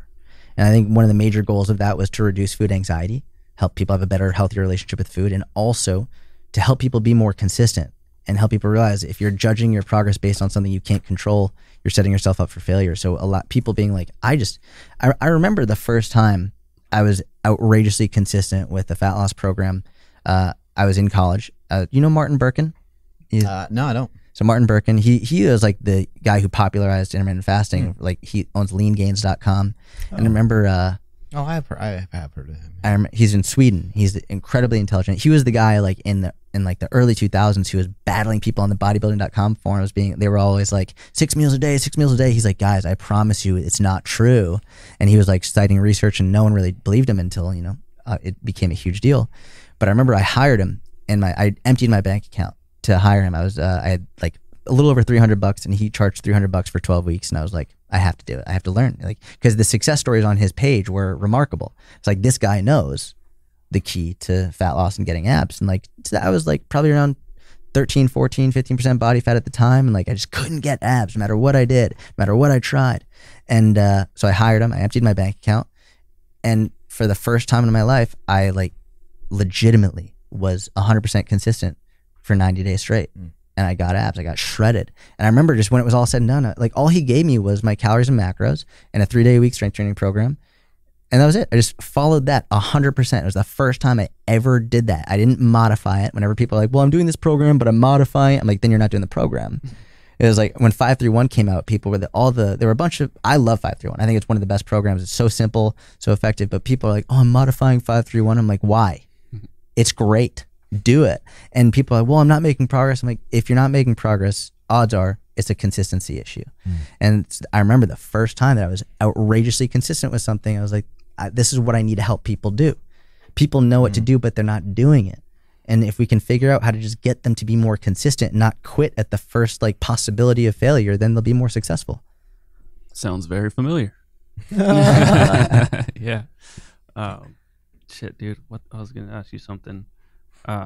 It lost. I'm lost. Sorry. Okay, there is this then. While Andrew's thinking about that, I really wanted to know this. You know how you did that this year? You're not drinking any alcohol. I found it. Do you do a yearly type of challenge, or was that just you came up with that this year and you're like, I'm just going to do that this year? That was random. It was completely random. Okay. It was something where it was just like, I realized, I think the biggest catalyst was I realized the only reason I was drinking was because I was at a social event. I sort of felt like, well, I'll do this to like, cause everyone else is. And I was like, that's a really stupid reason to do something. I was like, sometimes I get headaches when I woke up from it. I don't drink a lot. Like even just one Moscow Mule would give me a headache in the morning. So I was like, why am I doing this? Like it costs a significant amount of money and like, I'm not really enjoying it. I'm not getting drunk. Like it's not like making me happier. It's like, I was like, why am I doing this? Just because I'm in a social situation, other people are doing it. So I was like, all right. And I did it with my girlfriend. I was like, let's do like a year with no drinking. And she loves wine. Like she loves wine. She was like, really? I was like, yeah, I mean, I'm not going to force you, like, but I'm going to do it. And she was like, you know what? I'll do it too. And like, we've done it together. And that's great. And guarantee she's going to have a lot of wine as soon as it's over. But I think and maybe I will make it a yearly thing now that you bring it. That's a great point. I think it's cool to have these challenges, like something to stick to. It doesn't have to be outrageously difficult, but something to challenge yourself to. Give yourself something to strive for, you know, like even it might seem insignificant, but I think it's valuable, you know? Okay. Yeah. Cool. I was just thinking, and it's not to be mean or anything, but like I'm already offended. I know. Well, so we joke around about like people's excuses, like, oh, I'm going to start Monday, or like Nsima's friend was saying like, oh, I'll wait till the new year. The best one I've heard recently was I can't go on a diet because there's a recall on romaine lettuce. Oh my God. If you can, do you have any of like the most odd excuses you've heard of why people can't go on a diet? Well, after that one, nothing I could say could top that. I was like, are you serious? Fucking nonsense. One of my favorite excuses for lifting, this was funny. It wasn't even my client. One of my buddy, his name is Eric. He's a strongman competitor in Boston. He owns Titan Barbell, amazing gym. We were working at this gym in Boston, and I'll never forget just like looking at him as he watched his phone. He just shook his head. Like, you know, something just happened. He's like, I was like, you all right? He's like, my client just canceled on me. I was like, are you all right? He was like, yeah. He's like, I'm not mad about that. I'm mad at the excuse that he just gave me. And he was like, I was like, what do you say? He was like, his infraspinatus is flaring up. And I was just like, it was one of those things where it's like, that's the overthinking to the max. It's like you cancel your personal training session because your infraspinatus is flaring up. The fact that you could even identify that it's that specific muscle is, you know, I mean, but there's a million different ones. But I think a lot of it just comes from people don't want to do it. Yeah. And you can find any excuse you want when you don't want to do it, which is why you have to that conversation with yourself. Like, are you ready to prioritize it or not? Yeah. I don't even know what muscle that is. Nor how to pronounce it, so that's good. Gets one more excuse out of the way for me. There's a saying that says, you know, when you find things that you can't do, it means that you must. You know, I can't find the time to do this, or I don't think I can do that. Well, that means you probably should work on it a little bit. Yeah. I can't diet the way you do. Well, maybe not right away, but you could practice it. I can't write the way you do. Well, yeah, not at the moment, but maybe if I worked on it. Yeah. Maybe I could smoke you. Who knows? Let's see. Anything else for this guy? Actually, you know, you mentioned that book, Motivational Interviewing. Yeah. Are there any other like resources and books that you think that trainers should get their hands on, trainers and coaches? Holding out on us. From a behavioral perspective? Behavioral, like even certification wise, like what you think individuals should pay attention to? Because like you're precision nutrition certified, right? Yeah. So I haven't re-upped it, so technically not still certified. And I'm Westside Barbell certified, but you know, most gyms when they hear that, they're like, "Get out!" That's like the usual response to that certification. You know, it's when people ask me what my top recommendation for a certification is, I'm always like, get an internship. Cool. I would way rather you spend time learning from a coach in a facility than spending $500, $800, $1,000, $1,200, $2,000 on a certification. Not that certifications are bad. I think there are some great ones out there, but I think if you want to be a great coach, there's no better learning option than to coach. And I learned, interning at Westside, interning at Cressy Performance, I learned more from 3 months at Cressy Performance than I did in 4 years of college. And like, it's the fastest way to absolutely just skyrocket your coaching ability. Anytime you want to do something, there's nothing better than doing it. That's it. So, I mean, I would say if there's anything that you could do is get an internship. I would say from a book perspective, unfortunately, I have yet to find any resource about behavior change and psychology better than motivational interviewing. And I know Precision Nutrition does include some of that within their certification process, which is why I promote it very much. But they don't go too in depth on it, which is where I think just go straight to motivational interviewing for sure. And Harry Potter. And Harry Potter. Fucking great Actually, book. to be very frank with you, whenever people ask me, well, how do you become a better writer? I was like, well, number one, write more. But number two is read stuff outside of the fitness industry. And I always say, read Harry Potter. J.K. Rowling is a genius. You read a chapter of her work and like you'll be a better writer from it. It's like you see words you wouldn't have thought of. You see descriptions. You see the way like you can create imagery in someone, create an emotional response. When you really think about it, helping someone make a behavior change is a lot based on emotional response. And it's like when you can do that in your writing, when you can create that emotional response with people, whether it's writing or speaking, video, whatever, but when you can get better at creating an emotional response within people, you've won. Like people know what to do logically. People know smoking cigarettes is bad for them, but people still go out and people today will go out and get their first pack of cigarettes ever, even though there's a skull and crossbones on it.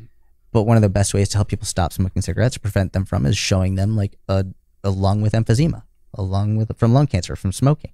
It's like, it's just the emotional response that you can get from it. And so I think learning how to create that emotional response through communication and through writing is like one of the best things you can do. Made to Stick. Made is an amazing book. Chip and Dan Heath, they're tremendous authors, very science-based, but it's all about the concept of making ideas more sticky. Like people know what to do, but how do you say things in a way that people will always remember? So for example, I guarantee you, anytime you ever hear the concept around calories a calorie, you'll always think of the mile. From this point forward, you will always remember that mile example, just like that'll, it's sticky. Yeah. The saying that I grew up with is like, eat breakfast like a king, lunch like a prince, dinner like a pauper. Like that's what, like, just I'll always remember that. My mom said that to me as a kid, and for generations people have said this, but it's been sticky. People just repeated it over and over and over again.